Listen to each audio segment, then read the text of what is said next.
Hello everyone, welcome back to the channel. Guys, आज मैं आप लोगों के लिए एक न्यू चाइनीज ड्रामा एक्सप्लेन करने वाली हूँ जिसका नाम है बी और नाइट। एपिसोड की शुरुआत में हम देखते हैं हमारी फीमेल लीड चेंग को, जो कि चलते हुए ऑडियंस को अपनी ट्रैजिक बैक स्टोरी बता रही होती है कि कैसे बचपन में उसकी पेरेंट्स की डेथ हो गई थी। इसी कारण से शांग फैमिली ने उसे अडॉप्ट कर लिया और उसकी शादी अपने ग्रैंडसन से करवा दी थी। और उस रात से पहले सब कुछ अच्छा ही चल रहा था।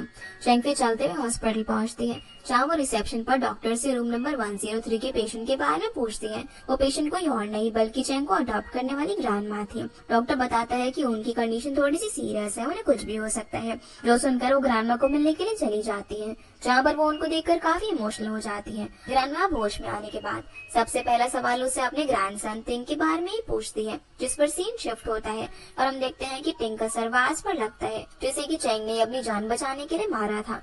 पर वो ये बात ग्रैंड माँ को नहीं बताती और कह देती है कि वो साउथ एशिया में बिजनेस के लिए गया हुआ है। चेंग फिर अकेले टेंस के कोने में खड़ी हुई थी और अपने और टिंग के आर्ग्यूमेंट के बारे में सोचती है, जहाँ पर लड़ाई में गलती से वो उसे मार देती है, जिस वजह से उसके सर में चोट आ गई थी। तभी उसके असिस्टेंट शेनी चेंग को आकर बताती है कि टिंग ठीक है, वो डॉक्टर शेन के क्लिनिक में, लेकिन उसकी कंडीशन खराब होने के कारण हो सकता है कि वो अभी कुछ टाइम तक होश में ना आ पाए।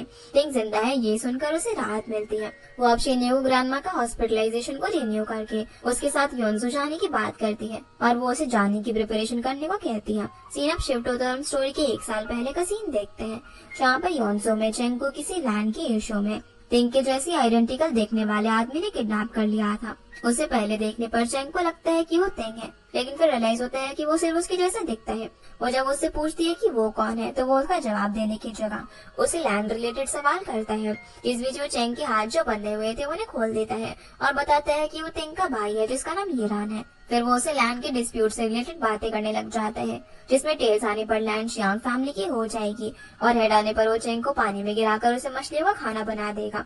अभी ईरानी बेट जीत जाता है और चेंग को पानी में गिरा देता है। वो उसे बोलता है कि इस लैंड को भूल जाओ वरना अगली बार तुम्हें समुद्र में फेंक दूंगा। और शियांग फैमिली में अगर उसने किसी को भी उसके बारे में बताया तो वो उसे छोड़ेगा नहीं। चेंग इस डिसरिस्पेक्ट के बाद बहुत ज्यादा गुस्से में होती है और कुछ ही टाइम में वो ईरान को जेल पहुंचा देती है 6 महीनों के लिए। सीरा फिर से प्रेजेंट में आता है, जहाँ पर शेनी चेंग से पूछती है कि क्या वो सही में ईरान की मदद लेगी शादी के लिए। तो बताती है कि शादी को देखना ग्रैंडमा की आखिरी इच्छा है, तो इसे पूरा करने के लिए वो कुछ भी करेगी। वो ईरान के एरिया के पास पहुंचने के बाद वहाँ से बैकअप में गुंडे रखकर खुद अकेले अंदर चली जाती है, जहाँ पर वो उसे पहचान लेता है और पूछता है कि 1 साल बाद तुम यहाँ पर क्या करने आई हो। तो वो उसे बताती है कि वो अपने किए के लिए माफी मांगने आई और उसे कुछ पैसे देती है। ये सुनकर उसके दोस्त हंसने लग जाते हैं और चेंग को परेशान करने के लिए उसके पास जा रहे थे, लेकिन ईरान उन्हें रोककर वहाँ से भेज देता है। चेंग अब ईरान को बताती है कि अगर वो उसकी मदद करेगा फेक टिंग बनकर, तो जितना भी पैसा मांगेगा वो उसे दे देगी। ये सुनते ही वो गुस्सा हो जाता है और उसे निकल जाने के लिए कहता है और उसके पैसे देकर उसे सीधा बाहर निकाल देता है। पर जैसे ही गेट के बाहर ईरान निकलता है तो देखता है कि चेन उसे अपने साथ लेकर जाने के लिए काफी सारे गुंडे भी लेकर आई थी। ईरान अब पहले भागकर उन गुंडों को एक अकेली जगह पर लेकर जाता है और फिर उनसे फाइट करने लग जाता है। जैसे ही चेंग वहाँ पर आकर देखती है कि उसने सभी गुंडों को मार गिराया है, तो वो ये देखकर डरने लग जाती है। जब ईरान उसके पास आ रहा था तो वो उसे गन निकालकर फायर कर देती है, लेकिन ईरान उससे गन छीन लेते हैं और दीवार पर फायर करने लग जाता है। जब राइफल के अंदर एक गोली बचती है तो वो उस गन को चेंग की फेस पर रखता है, जिस वजह से वो इमोशनल होकर रोने लग जाती है। पर ईरान रुक जाता है। वो बोलता है कि तुम पहले से काफी बदल चुकी हो, लेकिन मुझे अकेला छोड़ दो। उसी वक्त वहाँ पर ईरान के दोस्त भी आ जाते हैं, जो उसे हाउंड के आने की बात बताते हैं, इसीलिए वो चला जाता है। ईरान अब जैसे ही हाउंड से मिलने के लिए जाता है तो उनमें कुछ अनबन हो जाती है और जैसे ही हाउंड उसके ऊपर गन पॉइंट करता है तभी वहाँ पर एक कार आकर हाउंड को हिट कर देती है। जब ईरान देखता है तो उस कार के अंदर से चेंग निकलती है। अब ये लोग हाउंड की बॉडी को उठाकर छुपा देते हैं। एक पल के लिए चेंग को लगता है कि उसने हाउंड को मार डाला, लेकिन चेक करने पर उसे पता चलता है कि वो अभी जिंदा है, बस बेहोश हो गया था। जहाँ पर उसकी बॉडी को चेक करता हुआ देख ईरान उससे पूछता है कि अगर उसको ना मार डालने की इतनी फिक्र थी तो उसने उसे गाड़ी से टक्कर क्यों मारी। इस पर चेंग बताती है कि उसको अभी ईरान की बहुत ही जरूरत है और उस काम के लिए वो जितने भी पैसे बोलेगा उतने देने को तैयार है। अब जब वो उसकी बात सुन ही रहा था तभी उसे वहाँ पर किसी किसी के कार रुकने की आवाज आती है, इसलिए वो चैंग को लेकर छुप जाता है। चैंग वहाँ पर छुपते हुए ईरान से अपने ऑफर को एक्सेप्ट करने की बात करती है, लेकिन वो उसे साफ मना कर देता है। जो सुनने के बाद वो कहती है कि अगर वो उसकी हेल्प नहीं कर सकता है तो वो इसके बदले चाहेगी कि वो मर ही जाए, इसलिए वो उसे उस जगह से बाहर निकालने की कोशिश करती है। तभी ईरान उसकी नेक पर मारकर उसे बेहोश कर देता है और छिपा देता है।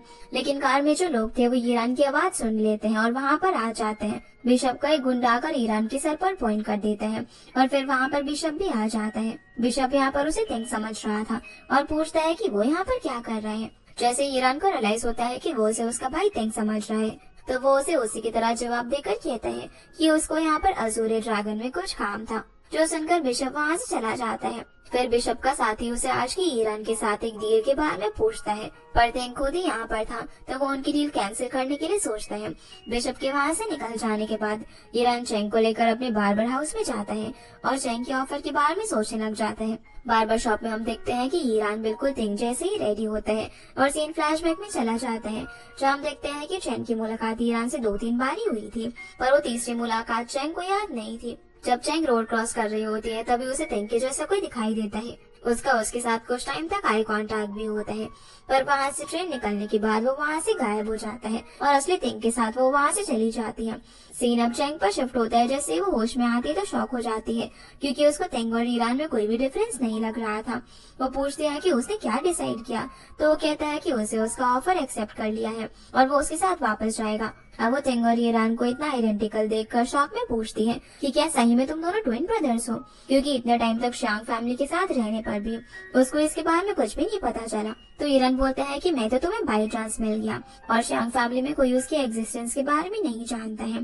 फिर चैंग की इतना डेस्परेशन को देखकर वो उससे तेंग के बारे में पूछता है कि कहीं वो मर तो नहीं गया है। इस पर चैंग उसे झूठ बोलती है कि वो बिजनेस के लिए साउथ एशिया गया हुआ है। ये कहकर चैंग वहाँ से निकल जाती है और कल आने के लिए बोलती है। अगली सुबह हम देखते हैं कि ईरान अपनी मॉम की ग्रेव के पास बैठकर कुछ पेपर्स जला रहा होता है और दूसरी तरफ चैंग ईरान से मिलने से पहले अपनी असिस्टेंट शी को ईरान की मॉम की इन्फॉर्मेशन निकालने के लिए कहती है। सीरब यहाँ से 15 साल पहले शिफ्ट होता है, जहाँ पर ईरान की मॉम रियोन काम कर रही होती है। तभी ईरान वहाँ पर चोट लगाकर आता है। वो अपने बेटे को ऐसे देखकर मामू से पूछती है, तो वो उनको बताता है कि बाकी बच्चे उसकी मॉम के बारे में और बुरा बुरा बोल रहे हैं, इसलिए उसने उनसे लड़ाई कर ली। तो मामा उसे एक्सप्लेन कर रही होती है कि उन्हें यहाँ पर यूनसो में रहना अच्छा लगता है, इसलिए वो यहाँ पर ईरान के साथ रहती है। वो बाकी लोगों की बातों को माइंड ना करे। प्रेजेंट में चैंग ईरान को लेने के लिए आती है, पर देखती है कि उसकी बार्बर शॉप में आग लगी हुई थी, जो देखकर वो डर जाती है और ईरान को देखने के लिए अंदर जा ही रही थी कि तभी वो वहाँ से बाहर आ जाता है। चैंग फिर उससे पूछती है कि उसने शॉप को क्यों जलाया, तो बोलता है कि तेंग बनने के लिए उसको ईरान की आइडेंटिटी मिटानी पड़ेगी ताकि कभी किसी को भी कुछ पता ना चले। जिसके बाद दोनों यहाँ से निकल जाते हैं और हाउंड ईरान को सुबह मारने के लिए ढूंढता फिरता है, पर वहाँ पर आग देखकर ईरान के दोस्तों को बोलता हुआ सुनता है कि ईरान को किसी ने गोली मारकर उसकी शॉप में उसे जिंदा जला दिया। जिसकी मरने की खबर सुनकर हाउंड भी फिर वहाँ से चला जाता है। इधर रेलवे स्टेशन पर उतरते ही चैंग ईरान से खाने का पूछती है, पर वो मना कर देता है, लेकिन फिर भी वो उसे रोककर थैंक यू गिफ्ट देती है उसकी मदद करने के लिए और बोलती है कि इस मदद के बदले में मैं तुम्हें खूब सारे पैसे दूंगी। ईरान अब उसे कॉन्ट्रैक्ट के बारे में बात करता है, तो वो कॉन्ट्रैक्ट की जगह पिंकी प्रॉमिस करने को कहती है। पहले तो उसे वियर्ड लुक देता है, पर फिर थोड़ी देर बाद वो उसे पिंकी प्रॉमिस कर देता है। तो उसके बाद दोनों स्माइल करते और एक दूसरे के पार्टनर्स बन जाते हैं। अब जैसे ये लोग स्टेशन से निकल रहे होते हैं तभी चैंग उससे पूछ लेती है कि तुमने मेरे साथ आने के बारे में कैसे डिसाइड किया, पर वो इसका जवाब दिए बिना ही उससे पूछता है कि आखिर तुम क्यों चाहती हो कि मैं अपने भाई की जगह लूं। इसके जवाब में वो कहती है कि वो उसे सही समय आने पर बता देगी। जैसे वो लोग अपनी डेस्टिनेशन पर पहुंचेंगे तो वो उसे तेंग की और भी चीजें बता देगी और फिर उन दोनों की शादी भी हो जाएगी। शादी की बात सुनते ही ईरान शॉक हो जाता है, क्योंकि सबको लगता था कि तेंग और चैंग की शादी हो चुकी है, पर ऐसा असलियत में हुआ ही नहीं था। ये दोनों फाइनली अपनी डेस्टिनेशन पर पहुंच जाते हैं, जहाँ पर पहले तो वो उसे अपने सीक्रेट हाउस में लेकर जाती है, जहाँ ईरान कुछ टाइम के लिए रहेगा। चलते चलते अब वो उसे बता रही होती है कि उसमें और तेंग के अंदर क्या क्या डिफरेंसेस है। जैसे कि तेंग को पोलन एलर्जी है, घर पहुंचने पर भी वो उसे और चीजें बताती है और ईरान की हैंडराइटिंग वगैरह सबका टेस्ट लेती है ताकि वो अच्छे से तिंग को इमिटेट कर पाए, क्योंकि ईरान तिंग से थोड़ा कमजोर है। इसीलिए वो उसे रात भर बारिश में भी भीगने के लिए छोड़ देती है ताकि वो इस झूठ को भी सच दिखा सके कि तिंग की साउथ ईस्ट एशिया वाली ट्रिप के बाद तबीयत खराब हो गई थी। फिर वो उसे बारिश में छोड़कर अंदर चली जाती है और देखती है कि उसकी असिस्टेंट ही वेट कर रही थी। वो अब चैंग को एक डॉक्यूमेंट देती है जिसमें ईरान के बारे में सारी पॉसिबिलिटीज होती है और साथ ही साथ उसे ये भी बताती है कि उसी ग्रैंडमा को डिस्चार्ज मिल गया है। चैंग ये सुनने के बाद बहुत ज्यादा खुश हो जाती है और ये दोनों बात कर ही रहे थे कि तभी बारिश में भीगा हुआ ईरान अंदर आ जाता है और हॉट शावर के बारे में पूछने लगता है, जिसे बताकर अब वो शाम फैमिली के घर में चली जाती है। कुछ दिनों बाद अब शाम को ग्रैंडमा चैंग से उसकी वेडिंग ड्रेस पहनकर दिखाने को कहती है, जहाँ पर वो उसे वेडिंग ड्रेस में देखकर काफी इमोशनल हो जाती है। वो अब उसे तिंग के बारे में पूछती है कि वो कहाँ पर गया हुआ है, तो बताती है कि वो बिजनेस पर्पस से साउथ ईस्ट एशिया गया हुआ है। तभी एक सर्वेंट आकर चैंग को बताती है कि तिंग वापस आ गया है, जिसका नाम सुनते ही वो कमरे से निकल जाती है और भागकर घर के हॉल में पहुंचती है। वहाँ पर तिंग को देखकर वो एक बार कंफ्यूज हो जाती है। ईरान अब चैंग को गले लगा लेती है, जहाँ वो उसे पूछता है कि क्या अब उसमें और तिंग में कोई डिफरेंस तो नहीं लग रहा ना, जिसका जवाब वो दे ही रही थी कि तभी पीछे से तिंग की आंटी रोलन की आवाज आती है। अब क्योंकि चैंग ने उसे पहले ही तिंग की फैमिली के बारे में बता दिया था, इसलिए ईरान को आंटी को पहचानने में दिक्कत नहीं हुई। आंटी अब उसे तिंग समझकर बात करने लग जाती है और बातों बातों में पता नहीं उन्हें ऐसा क्यों लगता है कि तिंग थोड़ा सा बदला बदला लग रहा है, जहाँ वो आंटी का ऐसा फेस देखकर बोलते हैं कि साउथ ईस्ट एशिया वाले बिजनेस ट्रिप पर उसकी तबीयत खराब हो गई थी, इसलिए उन्हें ऐसा लगा होगा। वो अब यहाँ पर ईरान की पर्स चेक करती है और चेक करने के बाद वो सीओ को बुलाकर उसके लिए चिकन हॉट सूप बनाने के लिए कहती है। तभी वहाँ पर अंकल यू आते हैं और उससे पूछते हैं कि क्या वो अपनी ग्रैंडमा से मिला, जो सुनते ही चैंग ईरान को कहती है कि वो अभी बाहर से आया है तो बेटर रहेगा कि वो पहले नहा ले और फिर ग्रैंडमा से मिलने के लिए जाए। फिर वहाँ से उसे लेकर तिंग के रूम पर चली जाती है। वो उसके रूम में सामान देख ही रहा था कि तभी चैंग उसे वेडिंग रिंग देती है ताकि वो उसके साइज के हिसाब का ही हो। वो रिंग ट्राई करने के बाद चैंग से उसके और तिंग के रिलेशनशिप के बारे में पूछता है, क्योंकि उसे लगता था कि तिंग और चैंग चाइल्डहुड स्वीट हार्ट्स हैं, लेकिन वो इस चीज का जवाब नहीं देती, जिसे ऐसे देखकर वो अब उससे वेडिंग की बात करते हैं, क्योंकि उस वक्त तो उन लोगों को किस भी करना होगा ना। जो सुनकर ऑकवर्डनेस में चैंग कहती है कि वो उसे संभाल लेगी। अब जैसे ही वो कमरे से जाता है तो यही उसके सूट का नाप लेती है। चैंग ईरान को तिंग के स्कार के बारे में बताती है, जो कि उसे कुछ दिन पहले ही हुआ था, तो वो उसे सेम साइड पर बर्न करने के लिए बोलता है, लेकिन वो नहीं चाहती थी कि वो इस पेन को सहे और वहाँ से चली जाती है। रात में अब ग्रैंडमा बाहर अंकल यू के साथ गार्डन में होती है और अपनी बेटी जीवन के बारे में सोच रही होती है।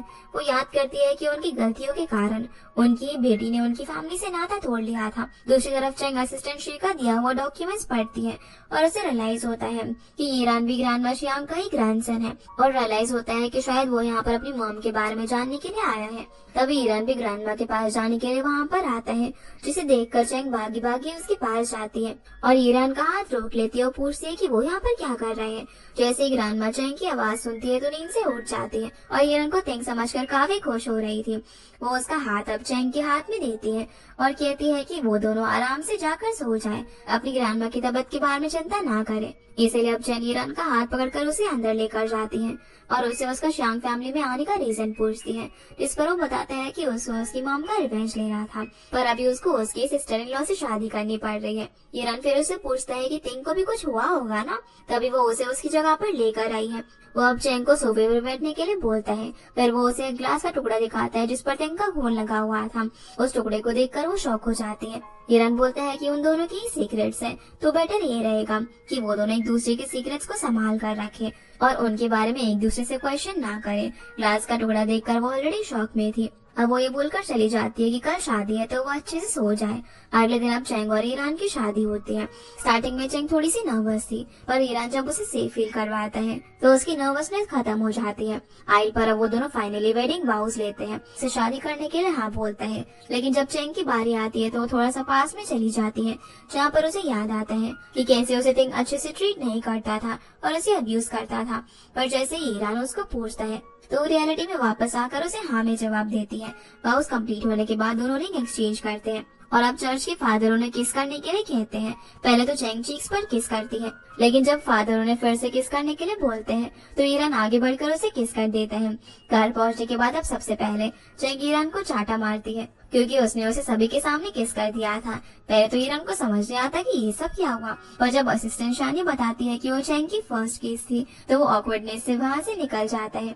अब वेडिंग की शाम को शान फैमिली में एक ट्रेडिशन था टी सर्विंग सेरेमनी का, जिसमें एक के बाद एक ब्राइड और ग्रूम को घर के एल्डर को टी सर्व करनी पड़ती है और बदले में एल्डर्स उन्हें ब्लेसिंग देते हैं। चैंग ने तो टी ग्रैंडमा को दे दी थी, पर जैसे ईरान टी सर्व करने के लिए बैठता है तभी उसकी आंटी आकर टी गिरा देती है और गुस्सा करने लग जाती है। उनको एक फोटो मिलती है जिसमें टिंग स्मोक कर रहा था। उस फोटो को देखकर ग्रैंडमा और बाकी लोग भी बहुत ज्यादा गुस्सा करते हैं।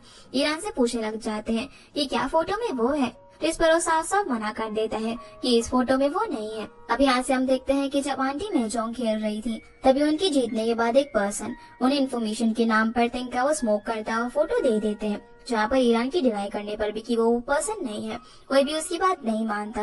और अब अपनी ऑथेंटिसिटी दिखाने के लिए उसे अपने शोल्डर की स्कार को भी दिखाना पड़ता है, जो कि उसे काफी साल पहले ग्रैंडमा के कारण लगा था।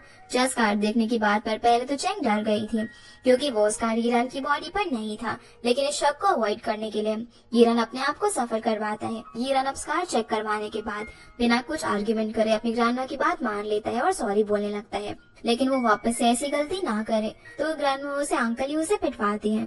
जब उसे मार खाता हुआ देखकर चैंग को बहुत ही दुख होता है। वो ग्रैंडमा से मिन्नतें करती है कि वो रुक जाए, लेकिन ग्रैंडमा मानती नहीं है और ईरान भी अंकल यू को मारना कंटिन्यू करने को कहता है, जिसे दर्द में देखकर चैंग ग्रैंडमा को एक्सक्यूज देने लग जाती है, ये बोलकर कि लास्ट टाइम जब वो यूनसो में गए थे तब किसी ने टिंग को किडनैप कर लिया था, इसलिए उसी ट्रॉमा के चक्कर में रात में सो नहीं पा रहा था। जो सुनकर ईरान बोलता है कि ग्रैंडमा को एक्सक्यूज देने की कोई भी जरूरत नहीं है, ये उसकी गलती है कि उसने स्मोक किया। अब जैसे उन्हें लगता है कि टिंग को अपनी गलती का एहसास हो गया है तो वो व्हिप अपने हाथ में लेकर उसे मारने वाली होती है कि तभी चैंग बीच में आ जाती है।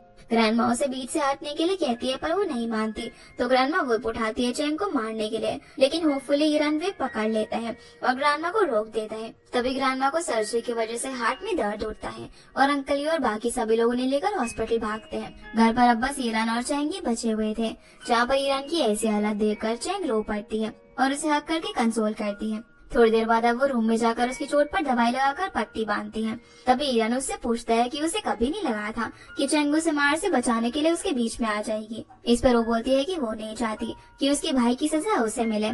फिर वो ईरान को पानी पिलाती है और उसे एक चाबी ढूंढने में हेल्प करने को कहती है, जो कि फैंगलोंग बैंक की किसी सेफ की है और वो टिंग का है। पहले तो ये चीज ईरान को काफी अजीब लगती है। वो उसे पूछता है कि तुम्हारे और टिंग के बीच में क्या हुआ था, लेकिन वो उसे अब भी कुछ नहीं बताती और कहती है कि वो की उसके लिए बहुत ही इम्पोर्टेंट है, क्योंकि वो उसके पास से जुड़े हुए कुछ चीजों को सामने लेकर आने में हेल्प कर सकती है।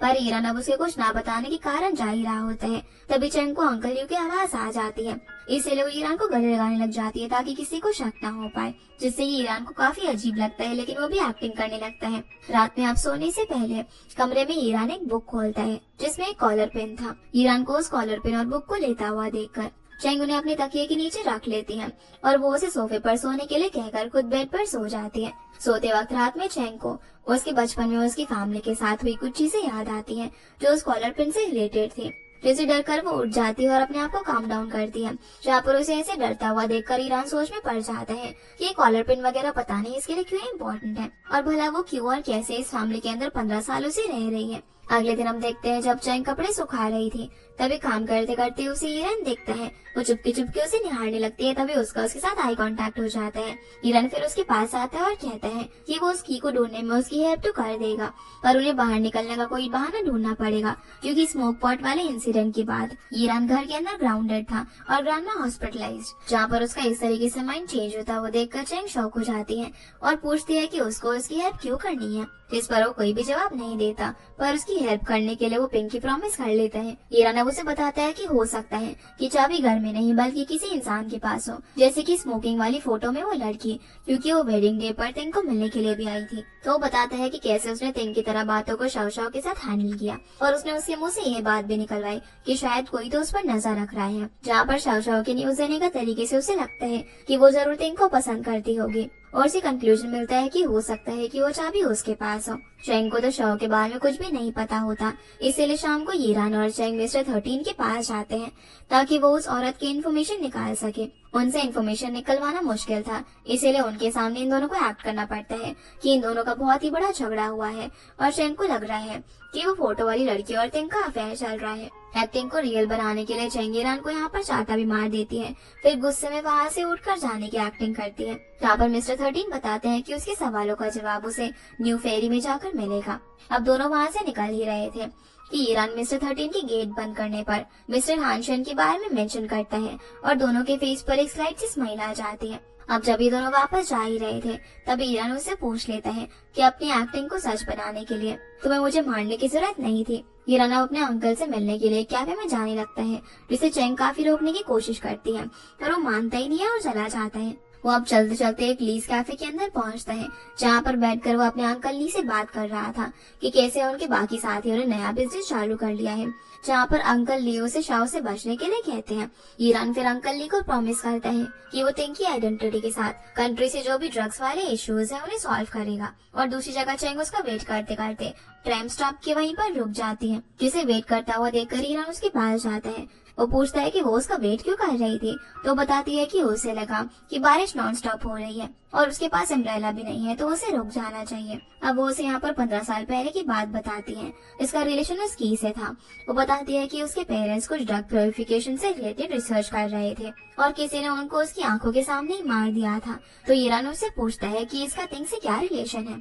इस पर वो बताती है कि एक दिन जब वो तिंग के रूम पर गई थी, वो उसे स्मोक करने से रोक रही थी, तभी तिंग के पास से एक चिप गिरता है जो कि उसने अपने पेरेंट्स के किलर के पास देखा था। चैंग से पूछने की कोशिश भी करती है कि ये उसे कहाँ से मिला, पर वो गुस्से में उसका गला दबाने लग जाता है और सेल्फ डिफेंस में चैंग उसे धक्का मार देती है, जिसे तिंग का सर वास पर लगता है और वहीं पर गिरकर बेहोश हो जाता है, जिसके बाद वो तिंग को हॉस्पिटलाइज कराती है। ईरान को अब यहाँ पर तिंग के बिहेवियर के बारे में और चैंग के साथ क्या क्या हुआ ये याद करके उसे काफी बुरा लगता है। वो अफेक्शन दिखाने के लिए उसे अपना कोट उतार कर दे देता है और दोनों फिर साथ में घर आ जाते हैं। घर आने के बाद सोने से पहले चैंग और ईरान एक दूसरे से बात कर रहे थे और प्रॉमिस करते हैं कि वो अब रियल पार्टनर्स की तरह काम करेंगे और एक दूसरे पर डाउट और शक करना बंद कर देंगे। की शुरुआत में हम देखते हैं कि अंकल यू का बेटा हाओ अपनी स्टडीज करके वापस से घर लौट चुका था। वो अब अपना काम यहीं पर करने वाला था। जहाँ अंदर जाते ही उसे सबसे पहले तो घर की मेड मिलती है, जिससे हाओ पूछता है कि उनके घर में कुछ ही दिनों पहले शादी हुई थी, तो कहीं मिस लान की शादी तो नहीं हो गई, क्योंकि वो मिस लान को पसंद करता था।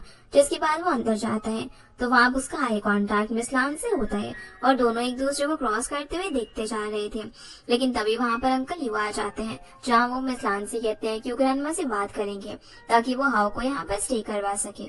लेकिन वो अंकल यू से बोलते हैं कि उन्हें चिंता करने की जरूरत नहीं है और वो सारी अरेंजमेंट्स कर देगी। जिसके बाद वो हाओ को अपने साथ लेकर चली जाती है और दोनों एक सीक्रेट प्लेस पर जाते हैं जहाँ मिस लान महजोंग खेला करती थी। इस बार मिस लान को एक रिपोर्टर से कुछ प्राइवेट फोटोज लेने थे, जिन्हें वो रिपोर्टर पब्लिक करने वाला था, पर मिस लान उससे डील करके वो फोटोज खरीदना चाहती थी, जहाँ वो कुछ पैसे देने की बात भी करते हैं। पर वो रिपोर्टर एक गलती कर देता है, जहाँ वो मिस लान के कंधे पर हाथ रख के उसे पूछ लेता है कि अगर वो उसे शादी कर लेगी तो वैसे भी सब कुछ उसका ही हो जाएगा। जो सुनते ही उसे बहुत ज्यादा गुस्सा आ चुका था, पर वो अपने महजोंग पार्टनर के रिएक्ट करने का वेट कर रही थी, क्योंकि वो अपनी स्लीव से कुछ निकालने ही वाला था। पर उसे पहले ही हाओ उस रिपोर्टर पर अटैक कर देता है। वो उस रिपोर्टर को गुस्से में मारने भी वाला था, लेकिन मिस लान उसे रोक देती है और फोटोज लेकर वहाँ से चली जाती है। जिसके बाद मिस लान का महजोंग पार्टनर उस रिपोर्टर को मार डालता है, क्योंकि उसने पैसे लेने के बजाय मिस लान को डिसरिस्पेक्ट किया था। इधर मिस लान हाओ से थोड़ा सा गुस्सा होती है, क्योंकि उसने बिना कुछ सोचे समझे उस रिपोर्टर पर अटैक कर दिया था और वो रिपोर्टर इसके बदले कुछ भी कर सकता था। लेकिन तभी चलते चलते उनका पैर मुड़ जाता है और वो चल नहीं पा रही थी, जिसकी वजह से वो हाओ से मदद मांगती है।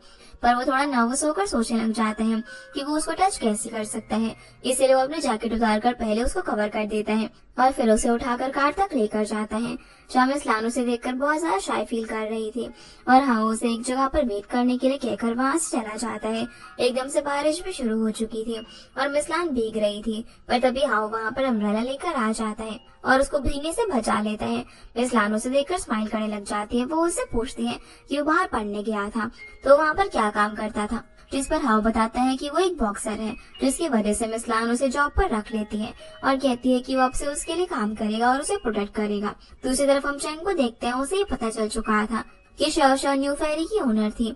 तिंग भी वहाँ पर हर हफ्ते जाया करता था बिना किसी ओकेजन के, यानी कि शाओ के साथ उसका जरूर कुछ था, जिसके लिए अब चेंग ईरान को सबसे पहले डांस करना सिखाती है, क्योंकि तिंग भी वहाँ पर शाओ के साथ डांस किया करता था। चार डांस सिखाने के बीच दोनों एक दूसरे के काफी क्लोज आ जाते हैं और ईरान डांस भी सीख जाते हैं।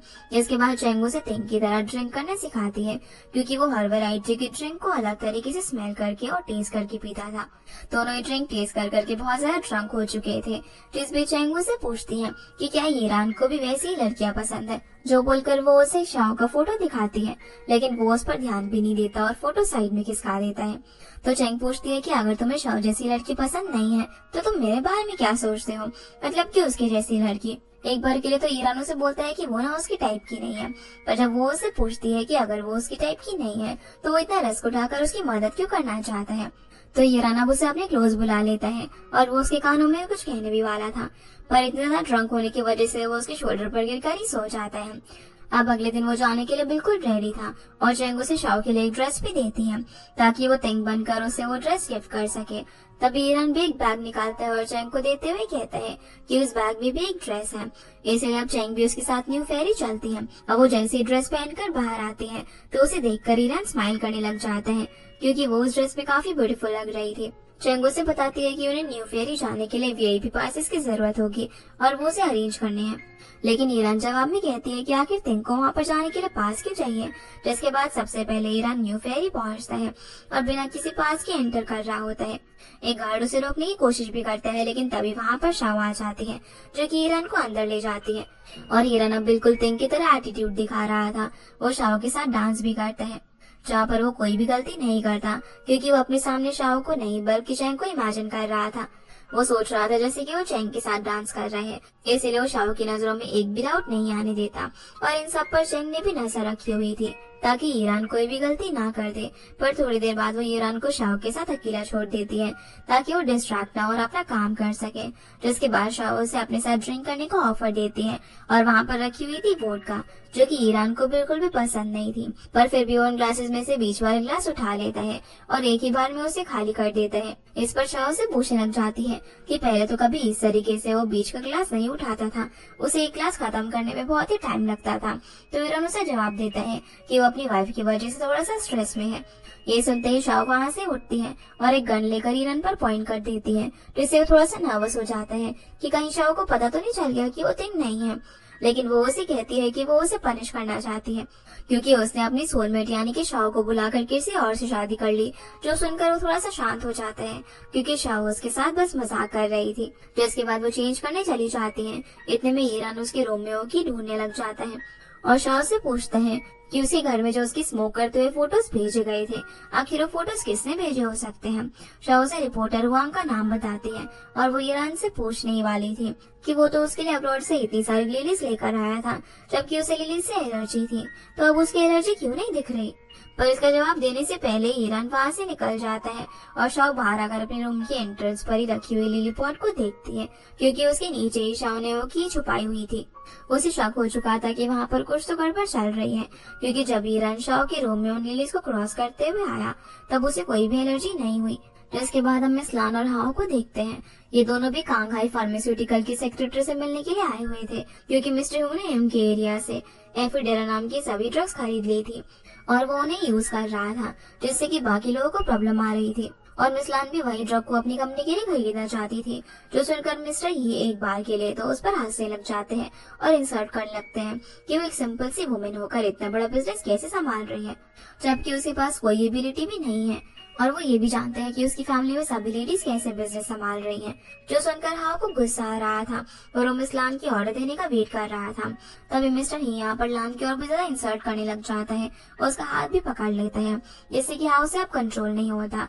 वो एक वाइन ग्लास उठाकर मिस्टर ही के सर पर सारी वाइन गिरा देता है और वाइन बॉटल को उसके ऊपर पॉइंट करके कहता है कि वो उसे यहाँ से भागने के लिए सिर्फ 10 सेकंड दे रहा है, जो देखकर वो चला जाता है। और हाओ को रियलाइज होता है कि उसने लान को वापस से एम्बैरेस कर दिया, जिसके लिए वो सॉरी भी बोलने वाला था, पर वो उसे देखकर स्माइल करने लग जाती है, क्योंकि वो उससे इम्प्रेस हो गई थी। इसीलिए दोनों साथ में एंजॉय करने के लिए ड्रिंक करते हैं। जिसके बाद घर जाने के लिए हाओलान को कार से ड्रॉप भी करने वाला था, पर किसी वजह से उनकी कार भी खराब हो जाती है। तो हाओलान के लिए खुद एक हॉर्स कार्ट चलाकर वहाँ पर लेकर आता है और उसे उसमें बैठने के लिए कहता है और उस कार्ट को चलाकर उसे घर ड्रॉप करता है। ये मोमेंट दोनों काफी इंजॉय करते और काफी खुश भी थे। दूसरी तरफ हम चैंग को देखते हैं जो कि ईरान का वेट कर रही होती है। वो सोच रही थी कि वो आखिर शाओ के साथ क्या कर रहा होगा, लेकिन तभी ईरान वहाँ पर आ जाता है और चैंग के पूछने पर उससे कहता है कि उसने वो सब कुछ किया जो कि उसे वहाँ पर करना था। ये सुनते ही वो थोड़ा जेलस फील करने लग जाती है और वो ईरान की तरफ एक सूप आगे बढ़ाकर कहती है कि वो सूप अंकल यू ने उसके लिए बनाया है ताकि उसकी फिजिकल हेल्थ अच्छी रहे। लेकिन उन दोनों के बीच तो कुछ था ही नहीं, तो उन्हें उस सूप की जरूरत नहीं थी, पर क्योंकि ईरान शाओ से मिलने के लिए जा रहा था तो शायद वो सूप उसकी मदद कर सके। जो सुनते ही वो सूप को पीने से मना कर देता है और कहता है कि चैंग जैसे सोच रही है। वैसे तो ईरान ने वहाँ पर कुछ किया भी नहीं है और वो कुछ ऐसा वैसा करेगा भी नहीं।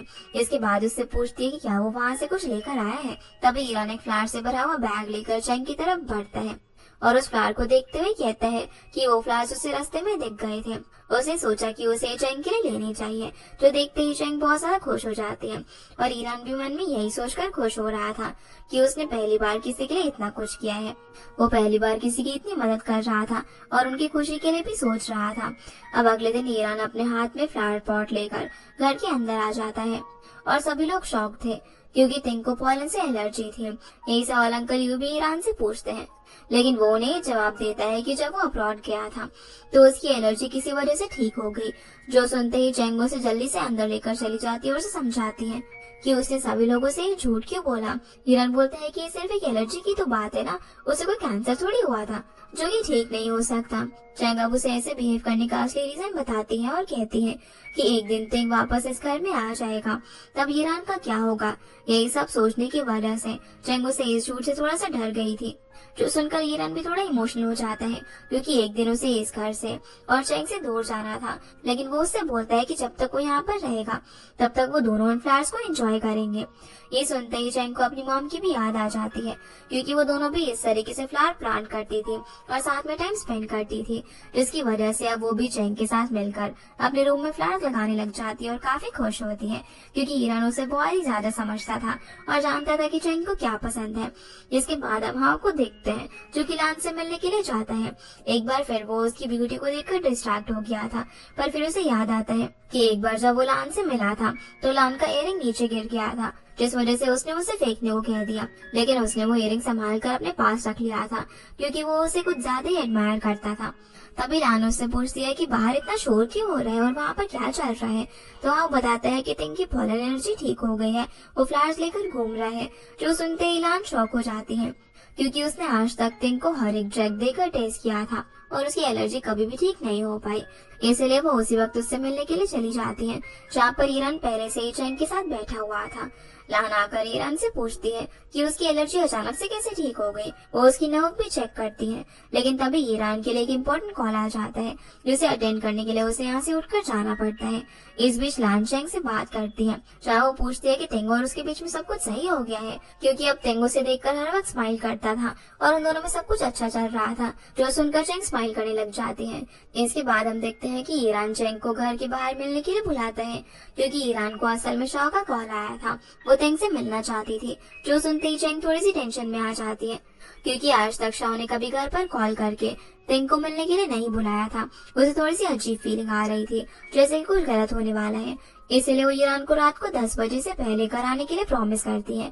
और हम देखते हैं कि जब ईरान न्यू फेरी जा रहा था तो कोई उसका पीछा कर रहा था और हम देखते हैं कि ईरान शाओ के घर उससे मिलने के लिए जाता है जहाँ पर वो एक पेंटिंग बना रही थी।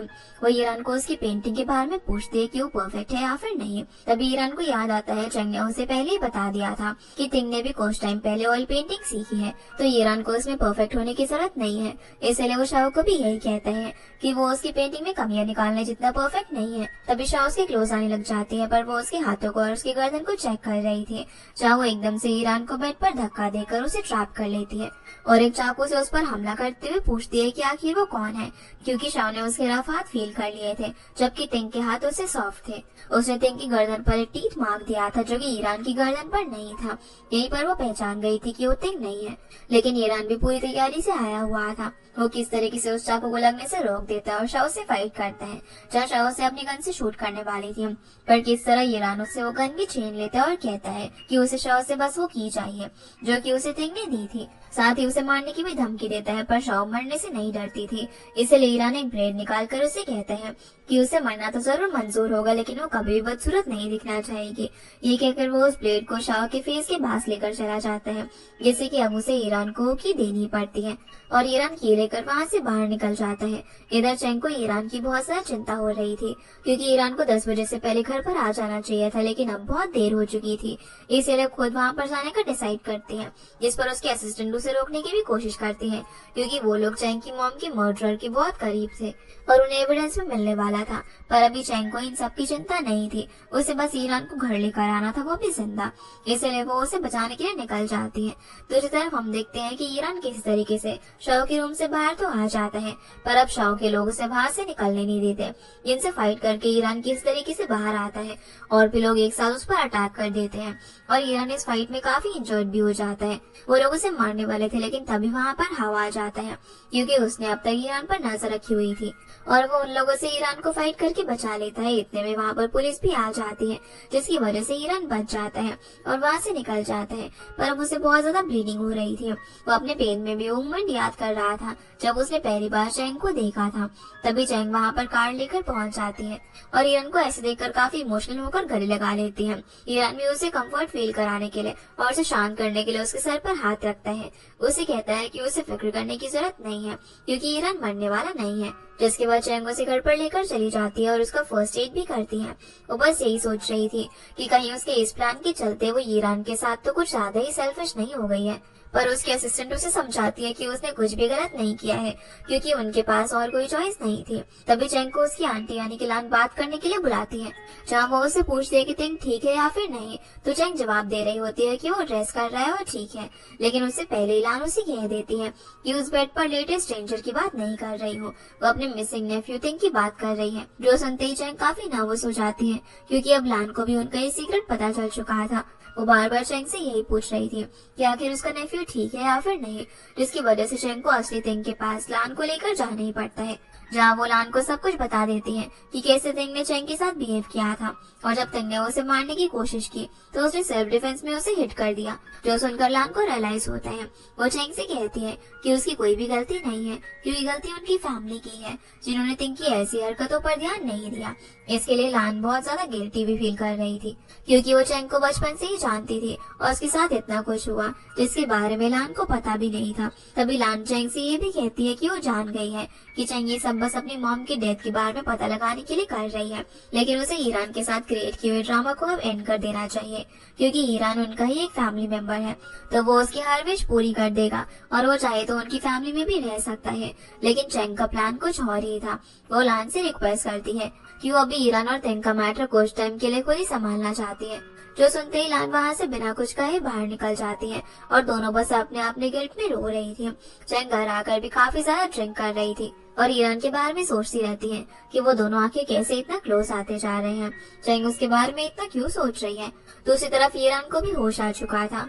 वो चैंग को ढूंढते ढूंढते उसके रूम में आ जाता है, जहाँ चैंग तो ड्रंक होने की वजह से सो रही थी। तभी उसका ध्यान उसके हाथ पर पड़ता है, जहाँ पर कट लगने का एक बहुत ही पुराना निशान था। उसे देखकर ईरान को याद आता है कि शायद वो चैंग से पहले भी मिल चुका है, क्योंकि बचपन में वो जब चैंग के साथ एक कार में बैठा था तब चैंग के हाथ में कट लग गया था और ये वही कट का निशान था जो कि अभी ईरान देख पा रहा था। यहाँ वो चैंग के पास बैठकर सोचने लग जाता है कि उन दोनों का मिलना तो बहुत पहले से ही उनकी डेस्टिनी ने डिसाइड कर लिया था, पर फिर भी वो एक दूसरे के क्लोज नहीं आ सकते थे। ये रिग्रेट हमेशा ईरान को रहने वाला था। जो सोचकर वो रोने भी लग जाता है, पर तभी चैंग जाग जाती है और ईरान उसे वो की दे देता है। तो चैंग उसे स्माइल के साथ थैंक्स कहती है और ये भी बताती है कि ईरान ने उसके लिए बहुत कुछ किया है, तो वो भी अब उसके लिए कुछ करना चाहती है। जो सुनकर उसे कहता है कि वो बस एक बार के लिए चैंग को बैले डांस करते हुए देखना चाहता है, क्योंकि बैले डांस असल में उसका फेवरेट था। उसे डांस करते हुए खुश देखकर ईरान को काफी खुशी होती है, जिसकी वजह से अब चैंग उसके लिए डांस करती है। ईरान काफी अच्छे से पियानो प्ले करता है, लेकिन अब चैंग डांस करते करते रुक जाती है और ईरान के पास जाकर उसे कहती है कि बहुत ही जल्दी थिंग ठीक होने वाला है, यानी कि वो होश में आने वाला था। इसीलिए चैंग चाहती थी कि अब उन दोनों को ड्रामा एंड कर देना चाहिए। जो सुनते ही ईरान काफी इमोशनल हो जाता है, क्योंकि वो उससे अलग नहीं होना चाहता था। पर चैंग उसे एक कार्ड देकर वहाँ से चली जाती है, जिसे देखने के बाद ईरान उसकी तरफ भागकर बात करने के लिए जाता है, पर वो बीच में ही रुक जाता है क्योंकि उसके पास चैंग को कहने के लिए कुछ भी नहीं था। इसलिए वो बस अपना पेन बाहर निकालने के लिए पियानो प्ले करता रहता है और ये पियानो चैंग भी बाहर से सुन रही थी। वो भी ये सब खत्म करने की वजह से काफी ज्यादा इमोशनल थी और रो रही थी।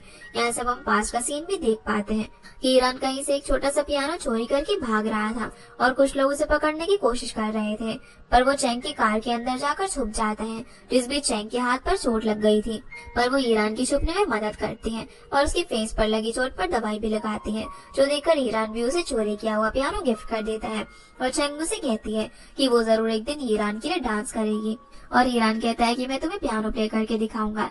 यानी कि उनके बीच ये सब पहले से ही प्लान था, भले ही वो ये सब भूल गए थे, पर उनकी डेस्टिनी उनके लिए ये सब कर रही थी। यहाँ से हम लान को देखते हैं, वो रात को अकेले ड्रिंक कर रही होती है, जहाँ उसकी नजर हाउ पर पड़ती है, जो कि छुपकर अपने हाथ पर लगी चोट पर बैंडेज लगा रहा था।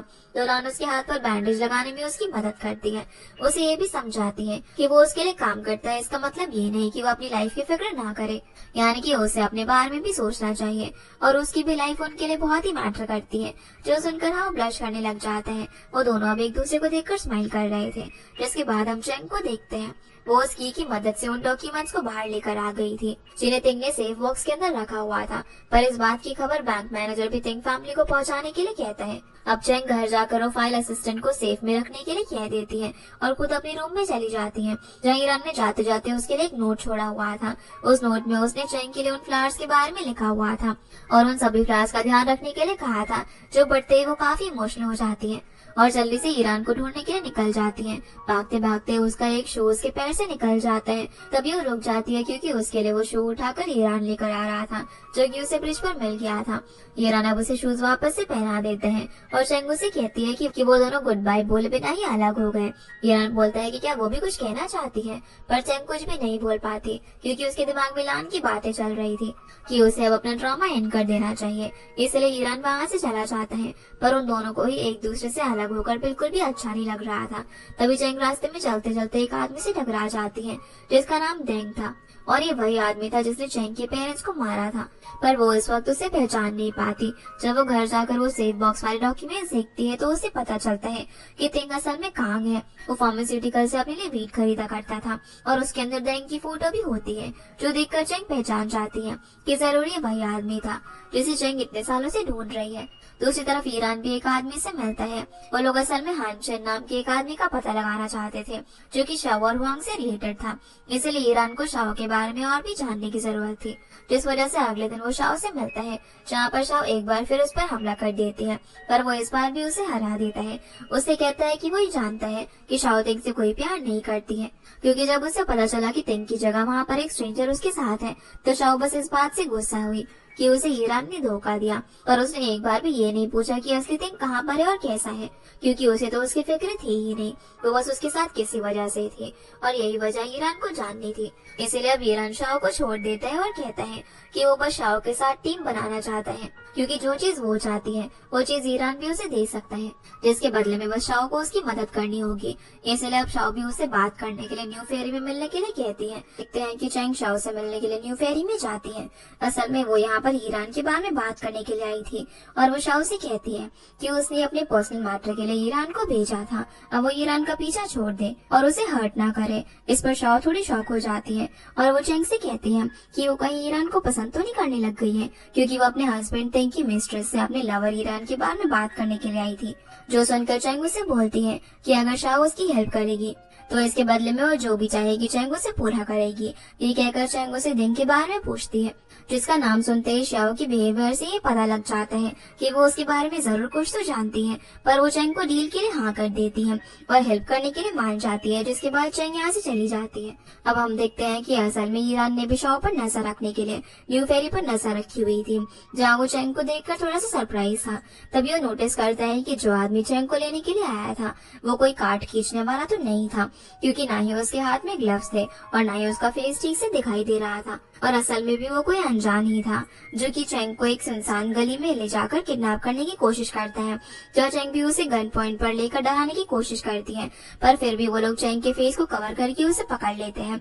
तभी कोई चेंग को वहाँ पर बचाने के लिए आ जाता है और जैसे ही चेंग अपने फेस से कवर हटाती है तो उसके सामने उसकी असिस्टेंट थी, जो चेंग से बोलती है कि उसने तो बस उन दो लोगों को वहाँ से भागते हुए देखा, जैसे कि किसी ने उन्हें मारकर वहाँ से भगाया हो। ये सुनते ही चेंग समझ जाती है कि वो कोई और नहीं बल्कि ईरान होगा जिसने कि उसे प्रोटेक्ट किया, इसीलिए वो उसे वहाँ पर ढूंढने लग जाती है।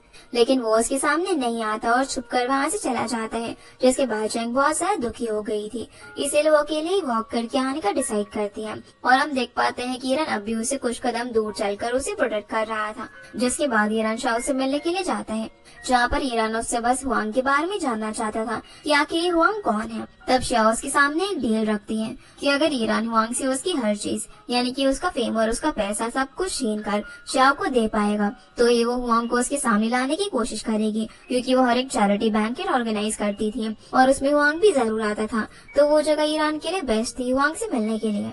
और असल में शाओ यूज चैरिटी बैंकेट की डायरेक्टर थी, उसे बस एक बार कोई इन्वेस्टर चाहिए था जो कि बैंकेट को अरेंज कर सके।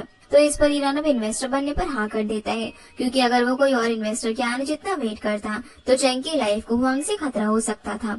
यहाँ पर शाओ ईरान को कुछ चीजें भी समझा देती है कि कैसे उसे कल तिंग बनकर ही हुआंग के सामने आना है, क्योंकि हुआंग बहुत ही ज्यादा खतरनाक इंसान था और अगर ईरान पर से थोड़ा सा भी डाउट होता तो उसकी जान भी जा सकती थी। इसके बाद हम हुआंग को देखते हैं, जो कि असल में तिंग था जिसने की चेंग की मॉम को मारा था। वो अपनी बेटी के साथ खेल रहा होता है, तभी उसका एक आदमी उसे चैरिटी बैंकेट के बारे में बताने के लिए आता है। जो सुनकर वो पहले तो अपनी बेटी को वहाँ से भेज देता है, उसके बाद वो अपने आदमी को मारता है क्योंकि वो उसकी बेटी के सामने चिल्लाकर बात कर रहा था। यहाँ हुआंग को पता चलता है कि तिंग ने उसे चैरिटी के अंदर इनवाइट किया है। असल में हुआंग ने ही कल रात चेंग को किडनैप करवाया होता है, तो वो चेंग को वापस से ट्रैप करने के लिए चैरिटी बैंकेट में इनवाइट कर देता है ताकि एक तरफ वो तिंग से मिल सके और चेंग को भी पकड़ सके। इसके बाद हम चैरिटी बैंकेट का सीन देखते हैं, जहाँ पर हुआंग बहुत सारे लोगों के साथ बैठा हुआ था। तभी वहाँ पर चेंग को आंखों पर पट्टी बांधकर लाया जाता है और जैसे ही हुआंग उसकी आंखों से पट्टी हटाता है तो चेंग उसे देखकर सरप्राइज रह जाता, क्योंकि उसके सामने उसकी मॉम का मर्डर बैठा हुआ था, पर वो बिल्कुल रिएक्ट करके उसे शक होने नहीं देती। जिसके बाद अब सभी लोग कुछ न कुछ डोनेट करने के लिए बोली लगाने लग जाते हैं, पर चेंग ने उन लोगों को पहचान लिया था क्योंकि वो लोग चैरिटी के नाम पर इलीगल ड्रग्स को स्मगल कर रहे थे। और यहाँ हुआंग भी चेंग से पूछते हैं कि वो कुछ भी डोनेट करने के लिए क्यों नहीं लेकर आई है, जबकि उसके हस्बैंड यानी कि तिंग के पास तो बहुत सारी रेयर चीजें हैं, जैसे कि जो सेफ बॉक्स में पड़ी थी। ये सुनते ही चेंग थोड़ी सी नर्वस हो जाती है, क्योंकि अगर वो हुआंग को बता देती कि उस सेफ बॉक्स के अंदर क्या था तो हुआंग उस रेयर चीज को लेने के लिए कुछ भी कर सकता था और चेंग के हाथ से एविडेंस जा सकता था, जिसकी वजह से वो थोड़ी नर्वस होकर सोचने लग जाती है कि उसे क्या जवाब देना चाहिए। तभी अचानक से एंट्री होती है ईरान की, जो कि वहाँ पर शाओ के साथ आया था। वो उन सभी को कहता है कि वो लोग उसके बिना बैंकेट भला कैसे चालू कर सकते हैं। इतना कहकर वो स्माइल करते हुए चेंग के पास जाकर बैठ जाता है। वो चेंग से बिल्कुल ऐसे ही बात कर रहा था जैसे वो दोनों साथ में वहाँ पर आए हो और हस्बैंड वाइफ की तरह रह रहे हो, पर कहीं न कहीं हुआंग को कुछ तो पता चल जाता है, जिसकी वजह से वो ईरान से कहता है कि उसकी वाइफ ने चैरिटी बैंकेट के लिए कुछ भी डोनेट ना करके उनका रूल तोड़ा है, तो अब उसे अपनी वाइफ को सजा देनी होगी। ये सजा असल में उसके ऊपर वाइन बॉटल को हिट करने की थी। इसका एग्जाम्पल भी हुआंग अपने ही एक आदमी के सर पर वाइन बॉटल हिट करके ईरान को देता है और अब ईरान को ना चाहते हुए भी वो वाइन बॉटल हाथ में उठाने पड़ती है। सभी लोगों की नजर उस पर ही थी कि वो अपनी वाइफ को ना मारकर एक पालतू डॉग बनेगा या फिर हुआंग के लिए लॉयल बनेगा। जहाँ पर ईरान वाइन बॉटल उठाते ही हिट तो करता है, पर चेंग की जगह वो हुआंग के ही आदमी को हिट कर देता है और सभी को कहता है कि वो साउथ ईस्ट एशिया इसलिए नहीं गया था कि कोई उसे एक पालतू डॉग बुलाए, जबकि वो तो साउथ ईस्ट एशिया में मरते मरते बचा था और उससे उसने एक ही चीज सीखी थी कि वो किसी से भी नहीं डरेगा। यही एटीट्यूड हुआंग को पसंद नहीं आता। वो ईरान के सर पर गन पॉइंट कर देता है, लेकिन तभी शाओ अपनी गन निकाल कर हवा में फायर कर देती है और उस चैरिटी पार्टी को खत्म करते हुए बोलती है कि बहुत जल्दी मिस्टर बा वापस से आने वाले हैं। अगर उन्हें पता चला कि यहाँ पर इतना सब कुछ चल रहा है तो हुआंग को उनकी रिस्पॉन्सिबिलिटी लेनी होगी। जो सुनते ही हुआंग उस वक्त के लिए ईरान और चेंग को छोड़ देता है और ईरान वहाँ से चेंग के साथ चला जाता है, जिसके बाद ईरान उसे उसके घर पर ड्रॉप करने के लिए जाता है और वो चेंग को समझाता भी है कि उसे हुआंग से दूर रहना चाहिए क्योंकि वो बहुत ही ज्यादा खतरनाक इंसान था। चेंग उससे पूछती भी है कि आखिर वो यहाँ पर क्या कर रहे हैं, क्योंकि उसे नहीं पता था कि ईरान तो वहाँ पर उसे प्रोटेक्ट करने ही आया था। पर वो उसे कुछ भी नहीं बताता और वहाँ से जाने लगता है। तभी उसके सामने मिस्टर 13 आ जाता है। वो अपने कुछ लोगों के साथ मिलकर चेंग और ईरान को पकड़ लेता है, क्योंकि कुछ दिन पहले वो मिस लान से मिला था और असल में मिस्टर 13 भी किसी वजह से जान चुके थे कि ईरान उनकी फैमिली में तिंग बनकर रह रहा था। जब ये बात लान को पता चलती है तो वो 13 को शियांग फैमिली का ध्यान रखने का काम दे देती है, क्योंकि मिस्टर 13 लान को पसंद करता था। तो वो भी मिस लान की फैमिली को अपनी फैमिली समझकर प्रोटेक्ट करने के लिए मान जाता है, क्योंकि लान तो अपनी एक बिजनेस ट्रिप पर जाने वाली थी और मिस्टर 13 भी हाउ को लान का ध्यान रखने के लिए कहता है, जबकि हाउ भी मिस लान को पसंद करता था।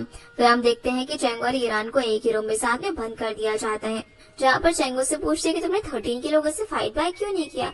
तो ईरान उसे कहता है कि वो सभी लोगों से लड़ाई करके बहुत ही थक चुका था और बस किसी तरह से चेंग के साथ रहना चाहता था, इसीलिए वो अभी वहाँ पर बंधा हुआ है, जबकि वो अपने हाथ एक ही सेकंड में खोल सकता था। वो चेंग से भी ये पूछता है कि वो भला हुआंग से मिलने के लिए क्यों गई थी, कहीं हुआंग का लेना देना उसके पेरेंट्स की डेथ से तो नहीं है। तो चेंग बोलती है कि वो अभी ये कंफर्म नहीं कर पाई है, क्योंकि उसे अभी हुआंग के हाथ पर वो स्कार देख रहे हैं जो कि उसके पेरेंट्स के मर्डर के हाथ पर था। इतना कहकर वो अब उसे यहाँ से निकलने के लिए बोलती है, क्योंकि उनके पास वहाँ पर बंधे रहकर कुछ न करने का टाइम नहीं था। तभी ईरान बहुत ही आसानी से अपने हाथों और चेंग के हाथों को खोल देता है, जो कि वो पहले भी कर सकता था, पर वो बस चेंग के साथ कुछ टाइम स्पेंड करना चाहता था। वो अब चेंग से ये भी रिक्वेस्ट करता है कि वो भी उसकी मदद करना चाहता था, तो वो उसे अपने मिशन में शामिल कर ले। इस पर चेंग उसे साफ मना कर देती है, क्योंकि आज जब उसने हुआंग को ईरान के ऊपर गन पॉइंट करते हुए देखा था, वो तभी समझ चुकी थी कि वो अपने सेल्फिश रीजंस की वजह से ईरान को खतरे में नहीं डाल सकती है, इसलिए उसे ईरान की हेल्प भी नहीं चाहिए थी। अब हम देखते हैं कि इन दोनों को एक साथ वहीं पर सोना पड़ता है, क्योंकि अभी 13 के लोगों ने उन दोनों को वहाँ पर ट्रैप कर रखा था। जहाँ पर चेंग जब सो रही थी तो ईरान नोटिस करता है कि चेंग को बहुत ठंड लग रही है, इसलिए वो अपने जैकेट से उसे कवर कर देता है। उसने मन में भी सोच लिया था कि वो चेंग की हैप्पी और पीसफुल लाइफ के लिए कुछ भी करने के लिए तैयार है और वो उसकी हेल्प जरूर करेगा। अब वो इस बार में 13 से बात करने के लिए जाता है, जहाँ उसका पहला सवाल यही था कि आखिर 13 चैरिटी बैंकेट में क्यों नहीं आया था और कहीं वो हुआंग की साइड तो नहीं है। पर असल में हुआंग शियांग फैमिली की तरफ लॉयल था, इसलिए ईरान की हेल्प करने के लिए मान जाता है, क्योंकि ईरान ने उसे साइन दे दिया था कि उनकी फैमिली से एक मेंबर यानी कि चेंग की जान खतरे में है। उसे बचाने के लिए ईरान को मिस्टर 13 की जरूरत थी। दूसरी तरफ हम देखते हैं कि बिशप हुआंग से मिलने के लिए जाता है। असल में वो हुआंग को ये इन्फॉर्मेशन देने के लिए आया था कि जो लड़का शियांग फैमिली में तिंग बनकर रह रहा है वो तिंग नहीं है, वो असल में ईरान है, जो कि सिर्फ तिंग जैसा दिखता है। बिशप ये सब कुछ हुआंग को इसीलिए बताने के लिए आया था क्योंकि उसने इतने सालों तक शियांग फैमिली के लिए काम किया था, पर उसे वहाँ पर रहते हुए काफी सारे नुकसान झेलने पड़े थे, इसीलिए वो हुआंग के लिए काम करना चाहता था। जो सुनते ही हुआंग जोर जोर से हंसने लग जाता है और हुआंग का आदमी बिशप से बात भी कर रहा था कि अब तो वो लोग टीममेट्स हैं। पर तभी हुआंग अपनी गन निकाल कर सीधा बिशप के सर पर शूट कर देता है, क्योंकि हुआंग को धोखेबाज लोग पसंद नहीं थे। वो ये भी जानता था कि अगर बिशप तिंग को धोखा दे सकता है तो वो हुआंग को भी धोखा दे सकता है। पर अब हुआंग के हाथ में ये बहुत ही अच्छी इन्फॉर्मेशन आ गई थी, तो अब मिस्टर बा जो कि उनके सीनियर थे, उनकी वेलकम पार्टी में ईरान को एक्सपोज करने का सोच लेता है ताकि मिस्टर बा ईरान और चेंग को जिंदा न छोड़े। इसके बाद हम देखते हैं कि चेंग की अगले दिन नींद खुलती है तो उसके सामने पेपर से बने फ्लैश पड़े हुए थे जो कि ईरान ने उसके लिए रखे थे। ईरान भी वहाँ पर आ जाता है, जब वो उससे पूछता है कि जब आखिरी बार वो शियांग फैमिली छोड़कर जा रहा था तो उसे चेंग ढूंढते हुए क्यों आई थी। चेंग उसे बताती है कि ईरान ने उसकी लाइफ फ्लावर से ब्यूटीफुल कर दी थी और वो उसकी वजह से रोज सुबह फ्लावर्स को देखते हुए जागती थी, इसलिए वो बस थैंक्स बोलने के लिए उसके पीछे आई थी। जो बोलते ही वो दोनों साथ में चीयर्स करते हैं। तभी चेंग की नींद खुल जाती है क्योंकि वो सिर्फ असल में एक सपना देख रही थी और ईरान वहाँ बस उसके लिए फ्लावर्स छोड़कर जा चुका था। तभी चेंग की असिस्टेंट वहाँ पर आती है जो कि उसे हुआंग की वेलकम पार्टी के बारे में बताती है। यही मौका था कि चेंग अपने पेरेंट्स के मर्डर को कंफर्म कर सकती थी, इसलिए वहाँ से बाहर निकलने के लिए असिस्टेंट के कपड़े पहनकर अपने फेस बुक से कवर करके निकल जाती है। दूसरी तरफ ईरान को भी डिटेक्टिव से पता चल चुका था कि हुआंग वो पार्टी मिस्टर बा के लिए रख रहा था और इस बार ईरान मिस्टर बा को अपनी एबिलिटी सिखाना चाहता था कि वो क्या कर रहा है। जिसके बाद हम देखते हैं कि चेंग भी उस पार्टी में जाने के लिए न्यू फेयर के बाहर चली जाती है, पर वहाँ के गार्ड उसे अंदर जाने ही नहीं देते हैं। तभी वहाँ पर आ जाती है शाओ, जिससे कि चेंग रिक्वेस्ट करती है कि वो उसे अंदर ले जाने में हेल्प करे, पर शाओ उसे कहकर मना कर देती है कि वो चेंग को हुआंग के हाथों मरते हुए नहीं देखना चाहती है, क्योंकि पिछली बार भी उस बैंकेट में उनकी बीच चीजें बिगड़ गई थी, इसलिए चेंग को अंदर जाने का मौका ही नहीं मिल पाता। फिर हम देखते हैं कि हुआंग पार्टी में मिस्टर बा को वेलकम करता है, जहाँ वो सबसे पहले उससे तिंग के बारे में पूछते हैं। तभी बाहर ईरान भी एक आदमी के साथ आ जाता है, जबकि उसे पार्टी में इनवाइट किया ही नहीं गया था। उसे देखने हुआंग बाहर आता है, जहाँ ईरान के साथ जो आदमी था वो हुआंग के सामने आकर उसे कहता है कि हुआंग जानता भी है कि वो किसे रोक रहा है। जो सुनते ही हुआंग उस आदमी के सर पर गन रख देता है। तभी वो आदमी बस एक इशारा करता है और वहाँ एक पूरी ट्रक भरकर आर्मी आ जाती है, क्योंकि असल में वो आदमी कमांडर लियो था, जिसकी वजह से हुआंग कुछ भी नहीं कर पाता और उसे उन लोगों को अंदर जाने ही देना पड़ता है। ईरान अब मिस्टर बा से मिलता है, जब वो उसे कमांडर लियो से इंट्रोड्यूस करवाता है तो उसे पता चलता है कि मिस्टर बा तो कमांडर लियो को बहुत पहले से ही जानते थे और मिस्टर बा असल में कमांडर लियो से डरते भी थे, क्योंकि वो उससे बहुत ज्यादा पावरफुल था। ये चीज ईरान ने इसीलिए की थी ताकि वो मिस्टर बा को ये प्रूव कर सके कि ईरान का असल में कितने पावरफुल लोगों के साथ कांटेक्ट है। दूसरी तरफ हुआंग को देखते हैं, जो कि अपने असिस्टेंट के साथ मिलकर कुछ और ही प्लानिंग कर रहा था ईरान को फंसाने के लिए। तभी वहाँ पर आ जाती है श्याओ, जो कि वहाँ पर अपने डांसर्स के साथ आई हुई थी और उन डांसर्स ने मास्क पहना हुआ था। फिर भी ईरान एक डांसर को पहचान जाता है, क्योंकि वो डांसर चेंग थी, जो कि शाओ की मदद से वहाँ पर आ चुकी थी। उसे देखकर ईरान शॉक रह जाता है। अब हम देखते हैं कि ईरान चेंग को साइड में ले जाकर कहता है कि वो यहाँ पर क्यों आई है। आज उसका सच जानने का सही टाइम नहीं है, क्योंकि वहाँ पर बहुत सारे डेंजरस लोग थे और असल में भी ऐसा ही होता है, क्योंकि हुआंग ने मिस्टर बा को ये बता दिया था कि उनके सामने जो इंसान तिंग बनकर घूम रहा है वो असल में तिंग नहीं है। इसलिए वो हवा में फायर करके सभी लोगों को वहाँ से बाहर निकाल देते हैं और फिर वो ईरान को मिस्टर बा के सामने बुलाता है। ईरान की आईब्रो रब करता है, क्योंकि वो आईब्रो ईरान ने बस तिंग की तरह ड्रॉ की हुई थी, पर ये कोई प्रूफ नहीं हो सकता था। ईरान यही बहाना बनाता है कि उसकी आईब्रोज तो ठीक ही है, जिसके बाद मिस्टर बा हुआंग से एक आखिरी प्रूफ मांगते हैं और कहते हैं कि अगर हुआंग की बात सच निकली तो वो खुद अभी के अभी उसके सामने बैठे तिंग के हमशक्ल को मार देंगे। इसलिए हुआंग एक सवाल करता है जिसके बारे में सिर्फ तिंग जानता था। वो सवाल ये था कि हुआंग अपने लेफ्ट हैंड में ग्लव पहनकर क्यों रखता है। इस पर ईरान कुछ भी नहीं बोल पाता, क्योंकि वो ये बात नहीं जानता था। लेकिन तभी चेंग सामने आकर उसे कहती है कि तिंग ये कैसे बोल सकता है कि हुआंग का लेफ्ट हैंड है ही नहीं, और वो ग्लव्स भी तिंग ने हुआंग को अपना कटा हुआ हाथ छुपाने के लिए गिफ्ट किया था, जिस ग्लव को चेंग ने पसंद किया था। ये सुनते ही सभी लोग शौक रह जाते हैं, क्योंकि चेंग को ये बात असल में शाओ से पता चली थी और शाओ ने तिंग को ग्लव दिया था हुआंग को गिफ्ट करने के लिए। जिसके बाद अब चेंग हुआंग के हाथ से ग्लव भी खींच लेती है और वहाँ उसके हाथ पर उसे वो स्कार दिख जाता है, जो कि उसके पेरेंट्स के मर्डर के हाथ पर था। यानी कि अब चेंग को अपने पेरेंट्स का मर्डर मिल चुका था। ये देखकर वो काफी ज्यादा इमोशनल हो जाती है, क्योंकि उसे उसके पेरेंट्स की याद आ गई थी। वो उन लोगों को ये भी बताती है कि वो यहाँ पर आई ही इसलिए थी ताकि वो अपने हस्बैंड तिंग का ध्यान रख सके कि आखिर वो क्लब्स और बार्स में क्यों जाता रहता है। पर वो यहाँ पर एक गलती कर देती है, वो हुआंग के ऊपर कुछ ज्यादा ही गुस्सा करके उस पर गन पॉइंट कर देती है, क्योंकि उसने उन लोगों की लाइफ बिगाड़ दी थी।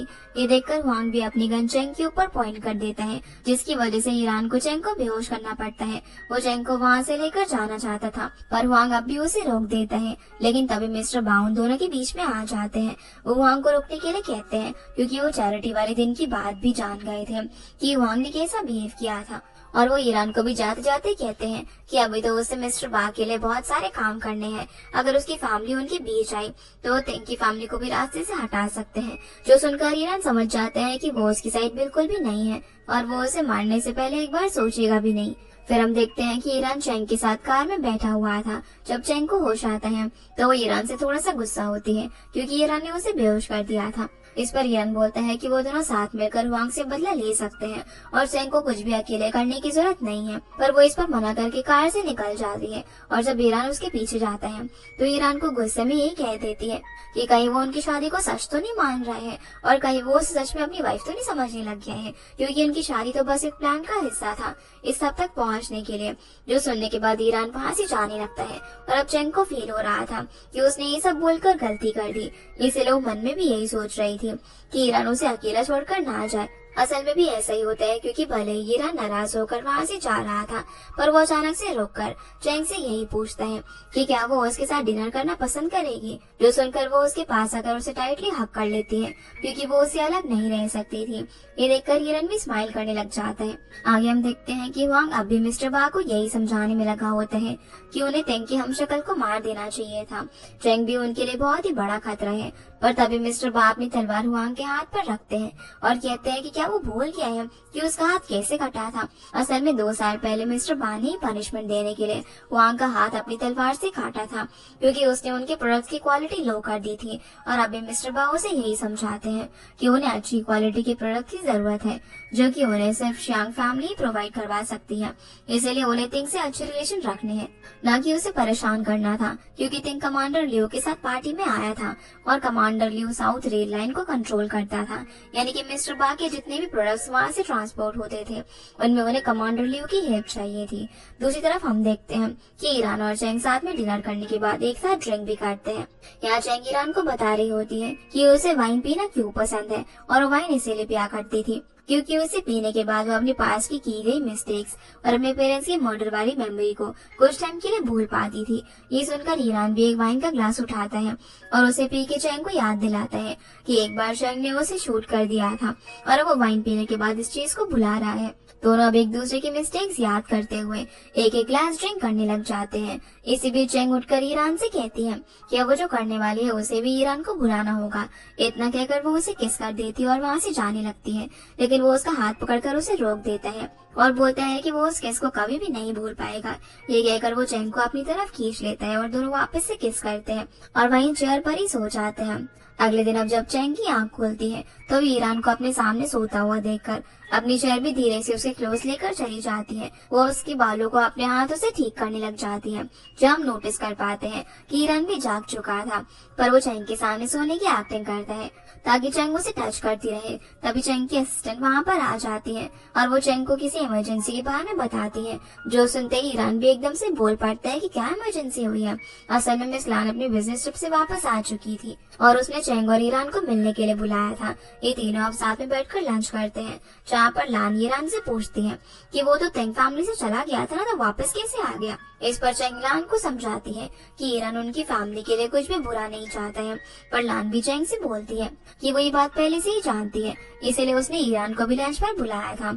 लान अब ईरान से उसकी मॉम के बारे में पूछती है तो ईरान उसे सब कुछ बताता है कि उसका ब्रदर तेंग उसे सिर्फ 2 मिनट ही बड़ा था और ईरान की मॉम ने उसे बचपन से ही बहुत प्यार से रखा। वो उसे फ्लावर्स उगाना और पेपर से फ्लावर्स बनाना सिखाती थी, लेकिन ईरान के 7 साल की उम्र में ही उसकी मॉम की डेथ हो गई, जो सुनकर लान को काफी बुरा फील होता है, क्योंकि ईरान की मॉम लान की सिस्टर जैसी थी। यहाँ पर अब लान उसे उसका बर्थडे गिफ्ट भी देती है, क्योंकि तेंग के साथ साथ ईरान का बर्थडे भी आने वाला था, जो देखकर वो काफी ज्यादा इमोशनल हो जाता है, क्योंकि इतने सालों में आज तक कहीं पर भी उसे ऐसा ट्रीट नहीं किया गया था और अब उसे समझ में आ रहा था कि फैमिली का मतलब और घर का मतलब क्या होता है। जिसके बाद हम देखते हैं कि ईरान डिटेक्टिव ली से मिलने के लिए जाता है, पर वो लोग मिस्टर बा के बारे में बात कर रहे थे, क्योंकि मिस्टर बा ही उनकी सिटी के ड्रग स्मगलिंग के हेड थे और वो अपने बिजनेस भी एक्सपेंड कर रहे थे, जो कि बाकी अच्छी कंपनीज के लिए खतरनाक हो सकता था। इसीलिए अब ईरान का मेन टारगेट था मिस्टर बा। उसे पकड़ने के लिए उन लोगों को क्लाइंट्स की जरूरत थी जो कि मिस्टर बा के साथ डील कर सके और ईरान को कुछ सबूत मिल सके। जिसके बाद ईरान शाह से मिलने के लिए जाता है, जहाँ वो ईरान को अपने साथ रिक्शा में बैठने के लिए कहती है, पर ईरान मना कर देता है और ये दोनों एक टी शॉप में मिलते हैं, जहाँ पर शाह चाहती थी कि अगर ईरान को अपनी पोजीशन पर टिके रहना है तो उसे हुआंग को मारना होगा। इस बात पर ईरान भी हाँ कर देता है, जहाँ शाह उसे कल एक लोकेशन पर मिलने के लिए बुलाती है ताकि वो हुआंग के खिलाफ कुछ एविडेंस उसे दे सके। और शाह उसके बर्थडे पर उसे एक टाई भी गिफ्ट करती है, पर ईरान वो गिफ्ट लेने से मना कर देता है, क्योंकि तेंग असल में शाह को पसंद करता था और ईरान उनके बीच में नहीं आ सकता था, जो सुनकर शाह उसे कहती है कि उसे तेंग की तरह बनना होगा, क्योंकि ईरान की वीकनेस थी उसकी फीलिंग्स। तभी ईरान को बाहर चैंग दिख जाती है, जिसने उन दोनों को देख लिया था, इसीलिए ईरान उसी वक्त चैंग को मिलने के लिए वहाँ से भाग जाता है। वो उसके साथ उस रिक्शा में भी बैठता है, जो देखकर शाह स्माइल करने लग जाती है, क्योंकि वो भी जानती थी कि ईरान चैंग को पसंद करता है। इधर चैंग ईरान से पूछती है कि क्या अगर चैंग की जगह पर शाह होती तभी वो रिक्शा में चढ़ जाता है। ईरान उसे कहता है कि वो ऐसा कभी नहीं करेगा। इसके साथ साथ वो चैंग से उनके रिलेशनशिप के बारे में भी पूछता है, तो वो उसे प्रॉमिस करती है और बोलती है कि दोनों बहुत ही अच्छे पार्टनर्स हैं। और दोनों एक दूसरे को कभी भी धोखा नहीं देंगे। दूसरी तरफ हम मिस लान को देखते हैं जो कि हुआंग से मिलने के लिए गई हुई थी। असल में हुआंग मिस लान की फार्मास्यूटिकल कंपनी से उनकी ड्रग प्यूरिफिकेशन टेक्निक लेना चाहता था, जिसके लिए वो लान को ड्रिंक भी ऑफर करता है। पर उससे पहले हुआंग को बाहर जाना पड़ता है। वो अपने आदमी से यही बात कर रहा था कि वो लोग लान की कंपनी को एक्सपोज कर देंगे। यही बात हाउ भी वहाँ पर खड़े होकर सुन लेता है।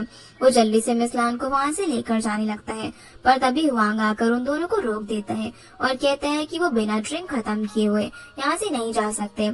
अब लान की जगह अपोलोजाइज करने के लिए हाउ पूरी वाइन बॉटल खाली कर देता है और एक बार के लिए लान को वहाँ से बचाकर ले जाता है। फिर मिस लान हाउ को संभालती है और स्मेल करके कहती है कि उसकी ड्रिंक में जरूर कुछ मिलाया हुआ था। तभी हाउ की पॉकेट से लान का वही इयररिंग गिरता है, जिसे देखकर उससे पूछती है कि उसने अब तक वो इयररिंग संभाल कर क्यों रखा हुआ है। तो हाउ कुछ भी जवाब नहीं देता। लान उससे बोलती है कि कहीं वो ये किसी को गिफ्ट तो नहीं करने वाला था।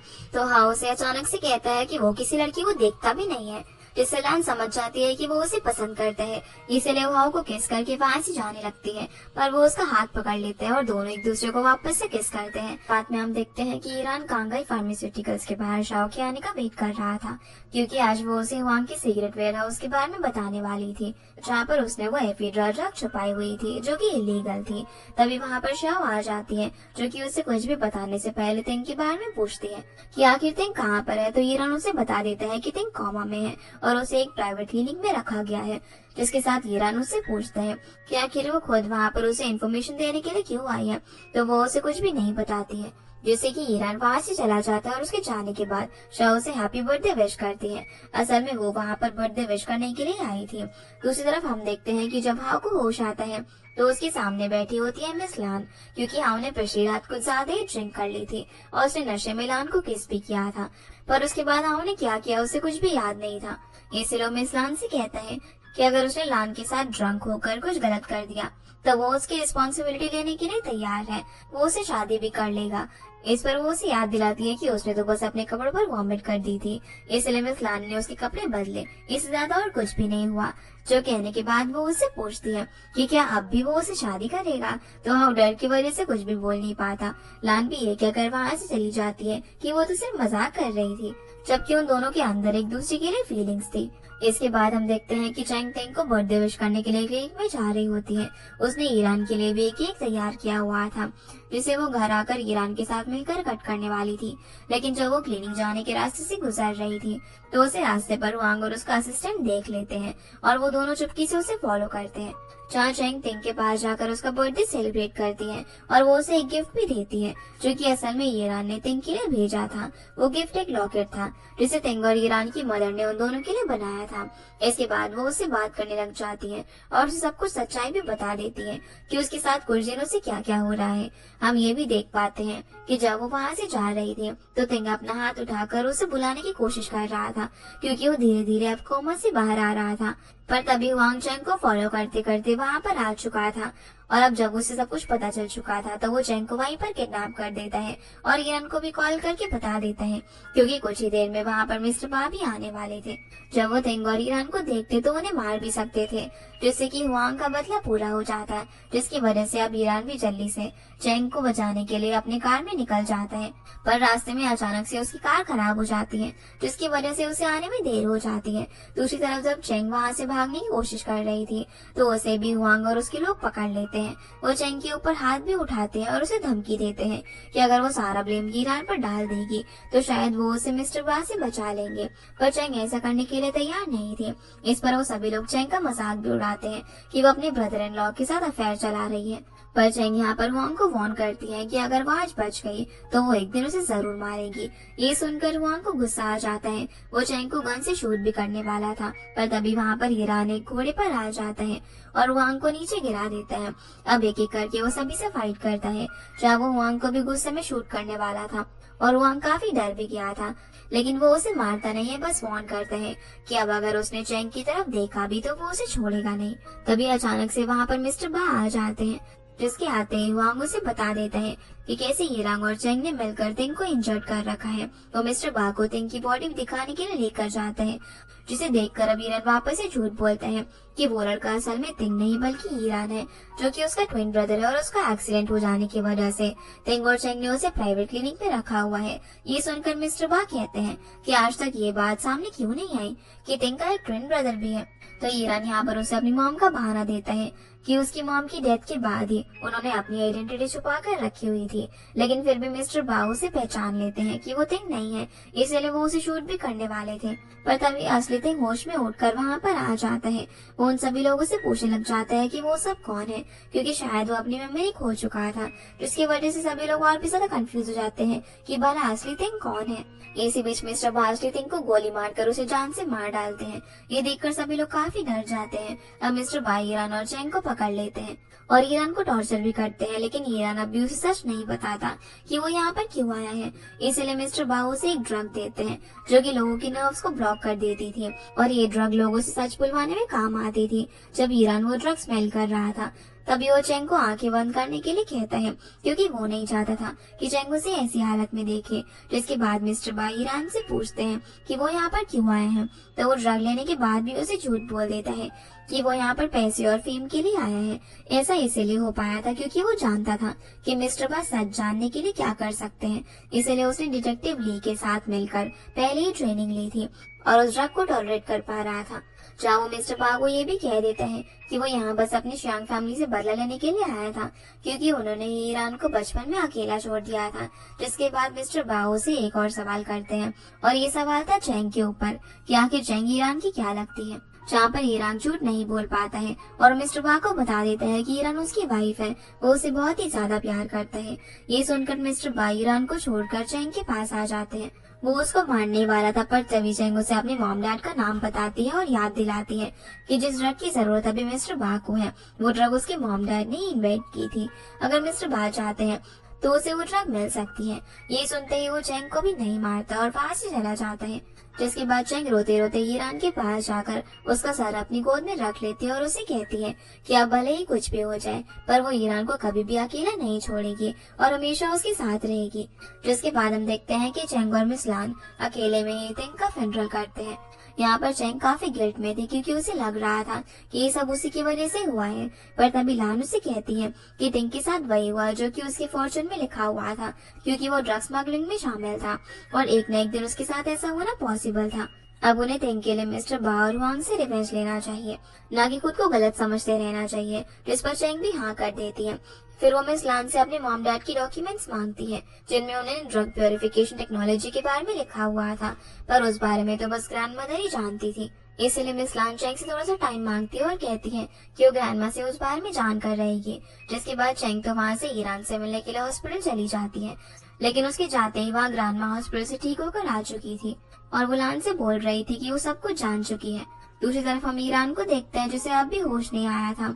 तो चेंग यहाँ पर उसे प्रॉमिस करती है कि वो उसके सारे अधूरे काम पूरे करेगी, और ऐसा वो इसीलिए कर रही थी क्योंकि ये सब कुछ होने के बाद डिटेक्टिव ली से मिलने के लिए गई थी और उसे ईरान के बारे में सब जानने का मौका मिला कि वो कितने सालों से उन लोगों को पकड़वाने में हेल्प कर रहे हैं जो कि अपनी खुद की कंट्री को ही धोखा दे रहे हैं और इलीगल एक्टिविटीज कर रहे हैं। यही वजह थी कि ईरान हर चीज में इतनी ज्यादा ट्रेन था क्योंकि वो ये काम सालों से कर रहा था और उसका बदला लेने के लिए वो सारे काम चेंग करने वाली थी। जिसके बाद हम ग्रैंडमा को देखते हैं। उन्हें थिंग की डेथ के बारे में पता था, वो उसे याद करके थोड़ी सी इमोशनल हो रही थी, पर लानू ने खुद को संभालने के लिए कहती है। तभी वहाँ पर चेंग भी आ जाती है जो ग्रैंडमा को देखकर उनके सामने झुक जाती है और बहुत ही रोती है, जहाँ वो बार बार ग्रैंडमदर को सॉरी बोल रही थी, पर वो उसे बताती है कि इस सब में उसकी कोई भी गलती नहीं है और ये सब बस उन मॉन्स्टर्स यानी कि मिस्टर बा और वांग ने किया है। जिसके बाद ग्रैंडमा चेंग को ड्रग प्योरिफिकेशन वाले डॉक्यूमेंट्स भी दे देती है जो कि चेंग के मॉम डैड के थे। अगले दिन हम देखते हैं कि ग्रैंडमा अंकल यू के साथ बैठी होती है।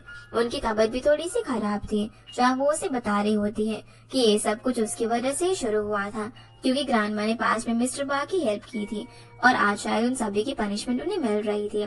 जहाँ ग्रैंडमदर अपनी फैमिली फोटो देखकर इमोशनल भी हो जाती है और वो अंकल यू से कहती है कि वो कुछ देर बाहर बैठकर अपने घर को देखना चाहती है। जैसे ही अंकल यू वहाँ से थोड़ी सी दूर चले जाते हैं तो उन्हें फ्रेम के नीचे गिरने की आवाज आती है, क्योंकि ग्रैंडमा मर चुकी थी। तभी वहाँ पर लान चेंग और बाकी लोग भी आ जाते हैं। वो सभी ग्रैंडमा की डेथ से बहुत ही ज्यादा दुखी थे और अभी सब एक साथ मिलकर उनका फ्यूनरल करते हैं। यहाँ से हम 3 दिन बाद का सीन देखते हैं। ईरान अब भी कोमा में था तो चेंग उसका सारा काम संभालने की रिस्पॉन्सिबिलिटी लेती है और उसका साथ देने वाली थी मिस लान। पर वो दोनों अकेले इस काम के लिए काफी नहीं थी, इसीलिए वो हेल्प लेती है हाउ, मिस्टर 13 और शाओ की, ताकि सबसे पहले वो वांग से रिवेंज ले सके। उसके लिए वो वांग की वेयर हाउस की सारी ड्रग्स अपने वेयर हाउस में ट्रांसपोर्ट करवाने वाले थे। वो लोग साथ मिलकर ये काम कर भी देते हैं, जहाँ सबसे पहले हाउ और मिस्टर 13 वेयर हाउस के बाहर खड़े हुए गार्ड्स को बेहोश कर देते हैं और फिर उस ड्रग को ट्रांसपोर्ट करने का काम था चेंग और शियाओ का, इसीलिए वो दोनों आगे चली जाती है। दूसरी तरफ हाउ और मिस लान वेयर हाउस के बाहर ही वेट करते हैं। अब जैसे वो देखते हैं कि वांग का असिस्टेंट वहाँ पर आ रहा था और असल में वही मिस्टर ही है जिसने उस दिन बार में लान की इंसल्ट की थी। इसकी वजह से लान हाउ को मजाक में कहती है कि अगर उसे कभी मौका मिला तो मिस्टर ही को अच्छे सबक सिखाना चाहती है। तो हाउ उसकी ये विश में पूरी कर देता है और दोनों मिस्टर ही के फेस कवर करके उसे बहुत ज्यादा मारते हैं। लेकिन तभी वहाँ पर ही का गार्ड आ जाता है, जिसकी वजह से उन दोनों को वहाँ से भागना पड़ जाता है। पर वो दोनों इस काम को बहुत ज्यादा एंजॉय कर रहे थे। अब गार्ड से छुपने के लिए दोनों खुद को वहाँ पर पड़े सामान के पीछे कवर कर लेते हैं। पर जब घर जाने की बारी आती है तो लान के पैर में चोट आ जाती है, जिसकी वजह से हाउ उसे अपनी बैग पर घर लेकर जाता है। और लान ये टाइम काफी ज्यादा एंजॉय कर रही थी, क्योंकि उसके लिए वो एक सूथिंग मोमेंट था जिसमें वो बिना किसी टेंशन के हाउ के साथ थी। वो हाउ से ये भी बोलती है कि काश वो हमेशा ऐसे ही रह पाए। हाउ भी उससे प्रॉमिस करता है कि वो दिन भी जरूर आएगा जब वो उसके साथ इस तरीके से शांति से रहेगी। यहाँ मिस लान हाउ को उसकी टूटी हुई हील्स फेंकने के लिए कहती है, पर उसे उसकी चीजों से काफी ज्यादा लगाव था, इसलिए वो उन्हें नहीं फेंकता। दूसरी तरफ हम शाओ और चेंग को ड्रिंक करता हुआ देखते हैं, जहाँ पर चेंग शाओ को हेल्प के लिए थैंक्स बोलना चाहती थी। शाओ से कहती है कि अभी उनका काम पूरा नहीं हुआ है, तो चेंग उसे काम पूरा होने के बाद ही थैंक्स बोल सकती है। शाओ अब चेंग को चैरिटी बैंकेट का इन्विटेशन कार्ड देती है, पर वो थोड़ी सी परेशान थी क्योंकि वो नहीं चाहती थी कि हुआंग या फिर मिस्टर बाल चेंग को नुकसान पहुंचाए, क्योंकि अगला चैरिटी बैंकेट चेंग के लिए काफी डेंजरस होने वाला था। पर चेंग उसे कहती है कि उन लोगों को आज नहीं तो कल मिस्टर बा के उस इविल एम्पायर को खत्म करना ही होगा, ताकि वो लोग भी शांति भरी जिंदगी जी सके, जहाँ वो दोनों एक साथ शेयर्स करते हैं। और शाओ चेंग से ये भी शेयर करती है कि चेंग बिल्कुल ईरान की तरह ही डिसीजन लेती है, दोनों एक जैसे ही हैं, क्योंकि दोनों हस्बैंड वाइफ है। और ये भी बोलती है कि ईरान भी चेंग को काफी पसंद करता है, इसलिए वो शाओ की तरफ या फिर किसी और लड़की की तरफ देखता भी नहीं है। जिसके बाद हम ईरान को देखते हैं, वो अभी हॉस्पिटल में ही था। उसे काफी बुरे सपने आ रहे थे कि जैसे चेंग बहुत ही जल्दी मरने वाली है। उसे बार बार अपने ट्विन ब्रदर थिंग अपने सामने दिखाई दे रहा था, जिसकी वजह से वो उसी वक्त होश में आ जाता है। वो चेंग को प्रोटेक्ट करने के लिए अब जल्दी से मिस्टी रेंज चला जाता है, जहाँ पर हम देखते हैं कि वांग और शाओ एक दूसरे से मिलते हैं, जहाँ पर वांग सेलिब्रेट कर रहा था और शाओ उससे पूछती है कि अब तक तो मिस्टर बा भी नहीं आए, तो वो अकेला यहाँ पर क्या कर रहा है। अब तो ना ही तेंगे और ना ही ईरान है, यानी कि सारा प्रॉफिट वांग को ही मिलने वाला था, इसीलिए वो खुश था। जहाँ पर शाओ से ये भी कहता है कि शाओ को तो बस लोगों के साथ फन करने पर ही ध्यान देना चाहिए, ना कि उनके बिजनेस पर। इस पर शाओ भी उसे ही कहकर चली जाती है कि अगर वो ऐसा सोचता है तो उसे आज के लिए गुड लक कहना चाहती है, क्योंकि आज एक स्टॉर्म उसकी लाइफ में आने वाला था। शाओ ने अभी अपना पर्स भी चुपके से टेबल पर ही छोड़ दिया था। जिसके बाद चेंग चैरिटी बैंकेट के अंदर अकेले जा रही थी, पर तभी ईरान वहाँ पर आ जाता है। वो उसे घर चलने के लिए कहता है ताकि वो दोनों वहाँ पर डिस्कस करके वापस आ सके। तभी अचानक से मिस्टर बा वहाँ पर आ जाते हैं, जिसकी वजह से अब उन दोनों को वहाँ पर बैठना पड़ जाता है। चेंग यहाँ पर वो ड्रग मिस्टर बा को देती है जिसकी उसे जरूरत थी। ये देखकर हुआंग काफी ज्यादा शॉक हो जाता है। वो चेंग के पास जाकर उसकी ड्रग को फेक भी बोलता है, पर तभी चेंग उठकर उसे थप्पड़ मार देती है और कहती है कि वो उसे नहीं बल्कि मिस्टर बा को फेक बोल रहा है, क्योंकि उन्होंने उसकी ड्रग को अप्रूव कर दिया था। तभी मिस्टर बा हुआंग से कहते हैं कि उसे अपने सारे ड्रग चेंग को देने होंगे, ताकि उसे चेंग वो ड्रग बना सके जिसकी जरूरत मिस्टर बा को थी। उन्हें वो ड्रग साउथ ईस्ट एशिया में अपने क्लाइंट्स को बेचनी थी। लेकिन तभी हुआंग को अपने असिस्टेंट से पता चलता है कि उसकी सारी ड्रग्स वेयर हाउस से चोरी हो गई है। तो अब चेंग के सामने गन पॉइंट करके सारा इल्जाम उसी पर डाल देता है कि उसने सारी ड्रग्स चोरी की है।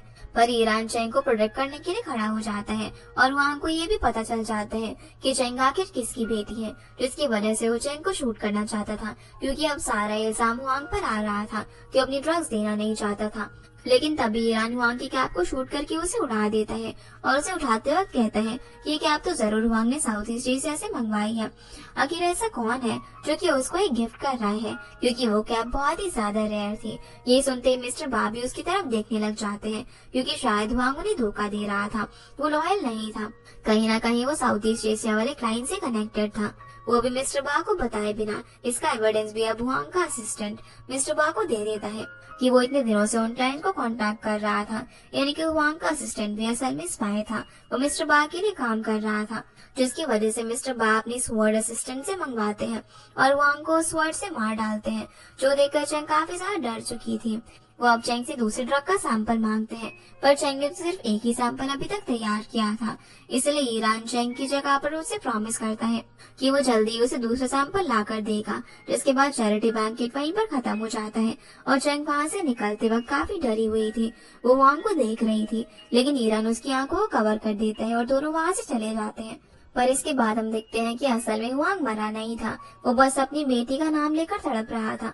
उसी वक्त उसके सामने शाओ आ जाती है और उसे बताती है कि असल में हुआंग ये भूल गया था कि दूसरे लोगों के घर में भी बेटियां होती हैं, क्योंकि हुआंग ने शाओ के फादर को भी मारा था। अब क्योंकि उसने उसके फादर को छीन लिया था, जिसका कर्मा उसे वापस से मिल रहा था, इसीलिए शाओ अपने फादर का बदला लेने के लिए उसे शूट कर देती है, जिससे कि फाइनली वो मारा जाता है। यहाँ से अब हम चेंग और ईरान को भी देखते हैं, जो कि थोड़े खुश थे, क्योंकि अब चेंग के मॉम डैड के साथ जस्टिस हो चुका था और उनका कल्प्रिट मारा गया था, जो कि असल में ईरान की वजह से ही पॉसिबल हो पाया था। क्योंकि अगर वो हुआंग के बारे में इतना कुछ पता नहीं करता, तो शायद वो लोग मिस्टर बा को यूज नहीं कर पाते हुआंग को मारने के लिए। जिसके बाद अब वो दोनों सेलिब्रेट करने के लिए साथ में ड्रिंक करते हैं, जहाँ पर चेंग उसे थैंक्स कहती है और ये भी कहती है कि वो उस पर कितने ज्यादा ट्रस्ट करती है और वो जान चुकी है भले ही उसकी लाइफ में कितने भी प्रॉब्लम्स आएंगी, सभी लोग उसे छोड़कर चले जाएंगे, पर ईरानी एक ऐसा इंसान होगा जो कि उसे कभी छोड़कर नहीं जाएगा, वो हमेशा उसके साथ ही रहेगा। जिसके बाद ईरान को थैंक्स करने के लिए एक सैड सॉन्ग भी गाती है, जिसे सुनकर चेंग इमोशनल हो गई थी, पर ईरान भी अपना फेस उससे छुपाकर रो रहा था और दोनों उस सॉन्ग को फील कर रहे थे। अगले दिन हम देखते हैं कि चेंग और ईरान शाओ से मिलने के लिए न्यू फेरी जाते हैं, जहाँ पर शाओ चेंग से पूछती है कि वो लोग उस दिन मिस्टर बा को भी तो मार सकते थे ना, तो उन्होंने ये प्लान क्यों नहीं बनाया। तो ये दोनों उसे बताते हैं कि मिस्टर बा की जान लेने से उन्होंने जो सिंस किए हैं वो ठीक नहीं हो जाएंगे, उन्हें उसके साथ उससे भी बुरा करना था। जो भी लोग मिस्टर बा के विक्टिम्स थे उनके साथ जस्टिस करना था। उसके लिए उन्हें सबसे पहले मिस्टर बा की पावर छीननी थी और जो ड्रग प्रोडक्शन बेस था उसे ढूंढना था, ताकि उसे सीज करके वो उसे पावर से हटा सके।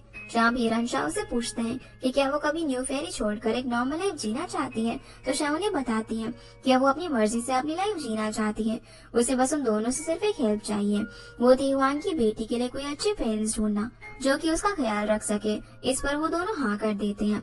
अब शाह की परफॉर्मेंस का टाइम हो चुका था। शाह वो उन दोनों से एक कहकर वहाँ से चली जाती है कि वो दोनों जब चाहे न्यू फेरी आ सकते हैं। इसके बाद ये दोनों अब मिस्टर बा से मिलते हैं और अब क्योंकि चेंग और हीरन मिस्टर बा के लिए काम करने वाले थे, इसलिए मिस्टर बा चेंग का नया नाम रखते हैं जो था लिन। जहाँ वो उसे ये भी बोलते हैं कि उसके मॉम डैड ने भी मिस्टर बा की मदद की थी, वो उनके इस अंडरवर्ल्ड में हीरोज थे, तो अब चेंग को भी उनके लिए काम करना है। पर चेंग जानती थी कि उसके मॉम डैड कभी भी गलत लोगों का साथ नहीं देंगे, इसलिए उसे मिस्टर बा पर काफी ज्यादा गुस्सा आता है, लेकिन हीरन उसे कंट्रोल करता है। या मिस्टर बा हीरन को भी वार्न करते हैं कि अगर उसने उसे धोखा दिया और उसका काम नहीं किया तो वो उसकी वाइफ यानी कि चेंग को जिंदा नहीं छोड़ेगा। वो अब 10 दिन का टाइम देकर चेंग को ड्रग्स बनाने का काम दे देते हैं, जिसके बाद ये दोनों यहाँ से चले जाते हैं। पर मिस्टर बा अपनी असिस्टेंट को उन पर नजर रखने के लिए कहते हैं, क्योंकि वो अब भी उन लोगों पर पूरा ट्रस्ट नहीं करता था। दूसरी तरफ हम देखते हैं कि चेंग अपने मॉम डैड को याद करके रो रही थी। हीरन के आने पर वो ये भी बताती है कि जब वो छोटी थी तो उसके मॉम डैड उसे डॉक्टर बनाना चाहते थे ताकि वो लोगों की मदद कर सके। उसके मॉम डैड बिल्कुल भी बुरे नहीं थे, वो मिस्टर बा के काम कैसे आ सकते थे। इस पर हीरन उसे समझाता है कि उसके मॉम डैड ने तो अच्छी ड्रग बनाई थी जिससे वो बहुत सी बीमारियों को ठीक कर सकते थे, पर गलती उन बुरे लोगों की थी जिन्होंने उस ड्रग का गलत यूज किया, यानी कि चेंग के मॉम डैड की इसमें कोई भी गलती नहीं थी। अब हीरन उसको अपना ख्याल रखने के लिए कहते हैं क्योंकि कल किसी काम के लिए शहर से बाहर जाने वाला था। अगले दिन अब चेंग मिस्टर ही से मिलने के लिए जाती है जो कि मिस्टर बा के लिए काम कर रहा था। वो बिल्कुल मिस्टर बा की तरह स्वॉर्ड लेकर बैठा हुआ था। वो चेंग से भी मिस्टर बा जैसे ही बात करने लग जाता है, पर वो उसे डरती नहीं है। जैसे वो मिस्टर ही से ड्रग प्रोडक्शन के बेस के बारे में पूछती है तो वो काफी ज्यादा घबरा जाता है और चेंग उसके ऑर्डर सुने बिना ही वहाँ से चली जाती है। अब हम देखते हैं कि इधर चैंग ड्रग प्रोडक्शन बेस ढूंढने में मेहनत कर रही थी, तो दूसरी तरफ ईरान भी हाउ और बाकी लोगों के साथ मिलकर सभी इलीगल वेयर हाउसेस को सीज कर रहा था। इस काम में उसे बहुत ज्यादा फाइट भी करनी पड़ रही थी, उसे काफी चोट भी आ रही थी। चाहे वो बारिश के टाइम किस तरीके से चैंग को कॉल करता है, क्योंकि चैंग उसके कॉल का काफी दिनों से वेट कर रही थी। चैंग फोन पर बारिश होते हुए सुनते तो समझ जाती है कि उस वक्त जरूर ईरान के ओल्ड बोन्स में बहुत ज्यादा दर्द हो रहा होगा, क्योंकि वो अपनी पुरानी चोट से ही कुछ दिन पहले ठीक हुआ था। पर ईरान उसे उस बारे में कुछ नहीं बताता ताकि वो उसकी फिक्र ना करे, लेकिन फिर भी वो समझ जाती है कि ईरान जरूर इंजर्ड होगा, इसलिए वो उसे बताती है कि उसे ईरान के लिए पहले ही उसकी सूटकेस में पेन किलर और फर्स्ट एड रख दिया था, इससे वो जल्दी ही रिकवर हो सकता है। ये कहकर वो उसे अपना ध्यान रखने के लिए कहती है।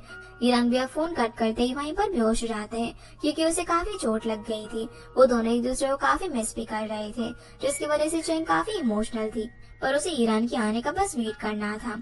अगले दिन हम देखते हैं कि ईरान ने सारे ड्रग्स वेयर हाउस से चुराकर अपनी शिप तक पहुंचा दिए थे, पर तभी वहां पर ईरान का पुराना दोस्त हाउंड आ जाता है।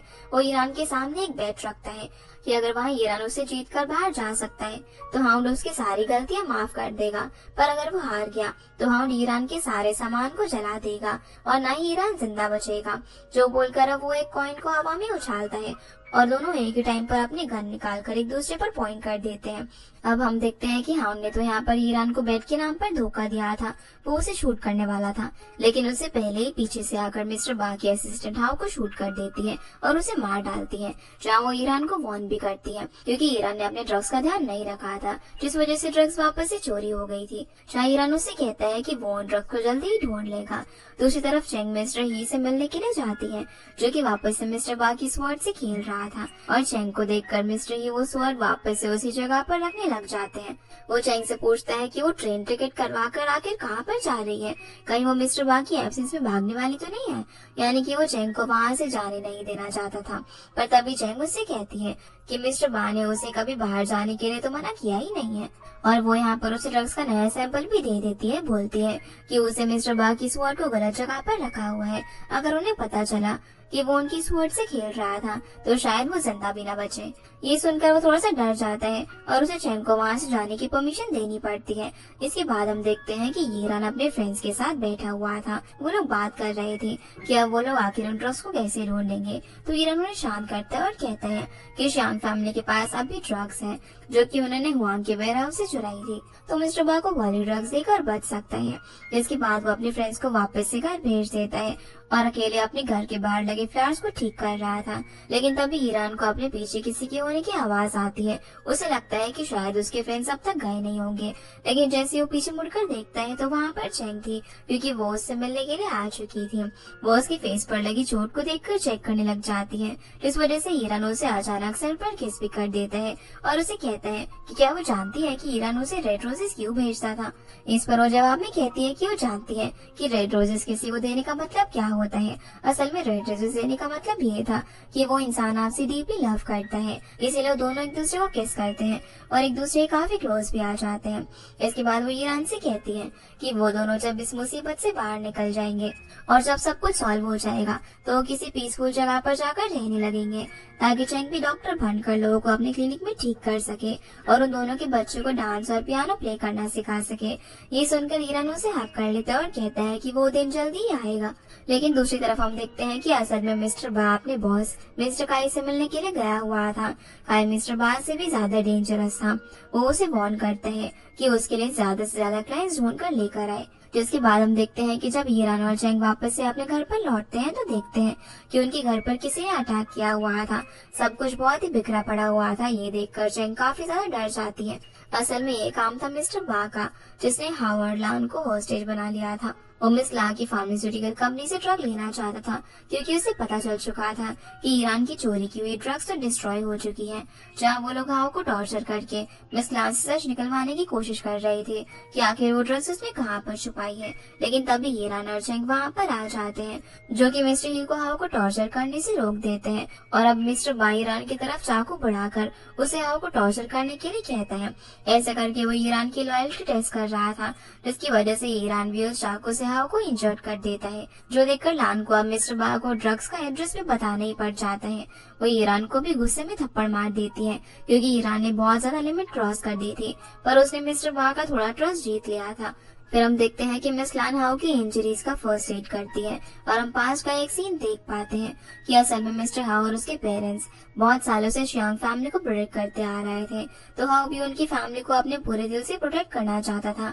वो ईरान जैसा बनना चाहता था, जिसकी वजह से उसने ईरान से टीम अप कर लिया था।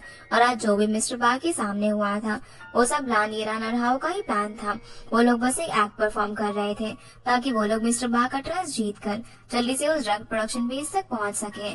जहां मिस लान हाउ को फर्स्ट एड करते हुए उससे पूछती है कि उसकी परफॉर्मेंस आज कैसी थी, तो हाउ उसे बताता है कि उसने बहुत ही रियल परफॉर्मेंस दी, क्योंकि लान तो सच में उसकी जान की परवाह करती थी। इसलिए वो दोनों भाई एक दूसरे को प्रॉमिस भी करते हैं कि दोनों एक दूसरे को सेफ रखेंगे और जल्दी ये मिशन एंड हो जाएगा। फिर हम चेंग और ईरान को देखते हैं। ये लोग मिस्टर बा से मिलने के लिए गए हुए थे, क्योंकि जो सैंपल चेंग ने मिस्टर बा को बनाकर दिया था उसमें कुछ प्रॉब्लम आ गई थी। वो ओरिजिनल से थोड़ा सा अलग था। चेंग अब मिस्टर बा से थोड़ा सा और टाइम मांगती है, और असल में ये भी ईरान और चेंग का ही प्लान था, क्योंकि उस सैंपल में प्रॉब्लम आने पर मिस्टर बा प्रोडक्शन की ही गलती निकालने वाले थे। अगर ऐसा होता तो वो चेंग को जरूर खुद ड्रग एनालिसिस करने के लिए ड्रग प्रोडक्शन बेस पर भेजते, क्योंकि उन लोगों के पास ड्रग को क्लाइंट के पास डिलीवर करने का भी बहुत कम टाइम बचा हुआ था। यानी कि ये एक आखिरी मौका था चेंग का किस तरीके से बेस पर जाने का। उसका ये प्लान काम भी कर जाता है, क्योंकि मिस्टर बा टाइम कम होने की वजह से पहले ही काफी टेंशन में होता है। इसीलिए वो चेंग को खुद वो ड्रग प्रोडक्शन बेस पर जाकर चेक करने के लिए कहता है। पर वहाँ जाने के लिए मिस्टर बा अपनी असिस्टेंट को चेंग के साथ भेज रहे थे। चेंग असिस्टेंट के साथ गन पॉइंट पर थी, क्योंकि मिस्टर बा को किसी की भी जान की परवाह नहीं थी। अगर चेंग कोई भी गलती करती तो वो उसे मार भी सकता था, जिसकी वजह से ईरान थोड़ा सा टेंशन में आ जाता है। पर इसके बारे में भी इन दोनों ने पहले से ही प्लानिंग कर ली थी, क्योंकि सिर्फ चेंग ही इकलौती थी जो कि उस तक जा सकती थी। उसे पूरा ट्रस्ट था कि ईरान उसे जरूर ढूंढ लेगा। वो किस तरीके से ये पता जरूर लगा लेगा कि वो बेस आखिर कौन सी लोकेशन पर है। जिसके बाद हम देखते हैं कि चेंग की आंखों पर पट्टी बांधकर उसे एक कार में बैठाकर बेस पर ले जाया जाता है। पर चेंग कुछ हिंट से ये तो समझ गई थी कि वो बेस असल में सिटी से दूर एक जंगल में है। अब उसे बेस पर ले जाकर ब्लाइंड फोल्ड से हटाया जाता है।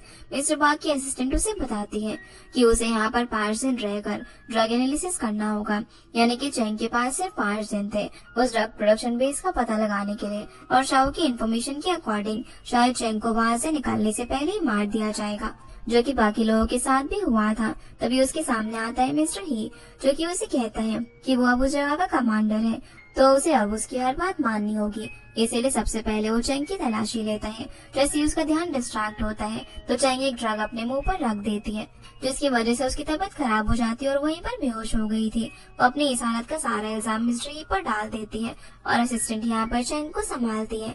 दूसरी तरफ मिस्टर बा ईरान को मिलने के लिए बुलाता है, क्योंकि उनके क्लाइंट्स को चेंग का बनाया हुआ सैंपल काफी पसंद आया था। उन्होंने मिस्टर बा को ड्रग्स का फर्स्ट डिपॉजिट भी दे दिया था, जिससे कि मिस्टर बा काफी खुश था। लेकिन तभी मिस्टर बा की असिस्टेंट चेंग के बेहोश होने की इन्फॉर्मेशन लेकर आती है, जो सुनते ही मिस्टर बा को बिना कुछ कहे वहाँ से जाना पड़ता है। आगे हम देखते हैं कि मिस्टर बा असिस्टेंट के साथ चेंग को चेक करने के लिए प्रोडक्शन बेस पर जाता है। पर जैसे ही वहाँ पहुँचता है तो अचानक से उनके बेस में बहुत सारे लोग चुपके से घुस जाते हैं, यानी कि मिस्टर बा के साथ धोखा हुआ था। इसलिए लोग मिस्टर ही की मदद से चेंग को किस जगह पर छुपा देता है। अब हम देखते हैं कि बेस पर आ चुके थे डायरेक्टर ली के लोग, हाओ और ईरान, जो कि असल में उनके प्लान का हिस्सा था कि चेंग के बीमार होने पर मिस्टर बा से जरूर मिलने के लिए जाएंगे। और वो बेस कहाँ पर बना हुआ था उसका क्लू भी चेंग ने मिस्टर बा के असिस्टेंट के कपड़ों पर एक प्लांट का कचरा छोड़कर कर दिया था, जिससे कि ईरान को बहुत ही आसानी से उसके ड्रग प्रोडक्शन बेस की लोकेशन मिल चुकी थी, जहाँ उनके बीच फाइट होती है।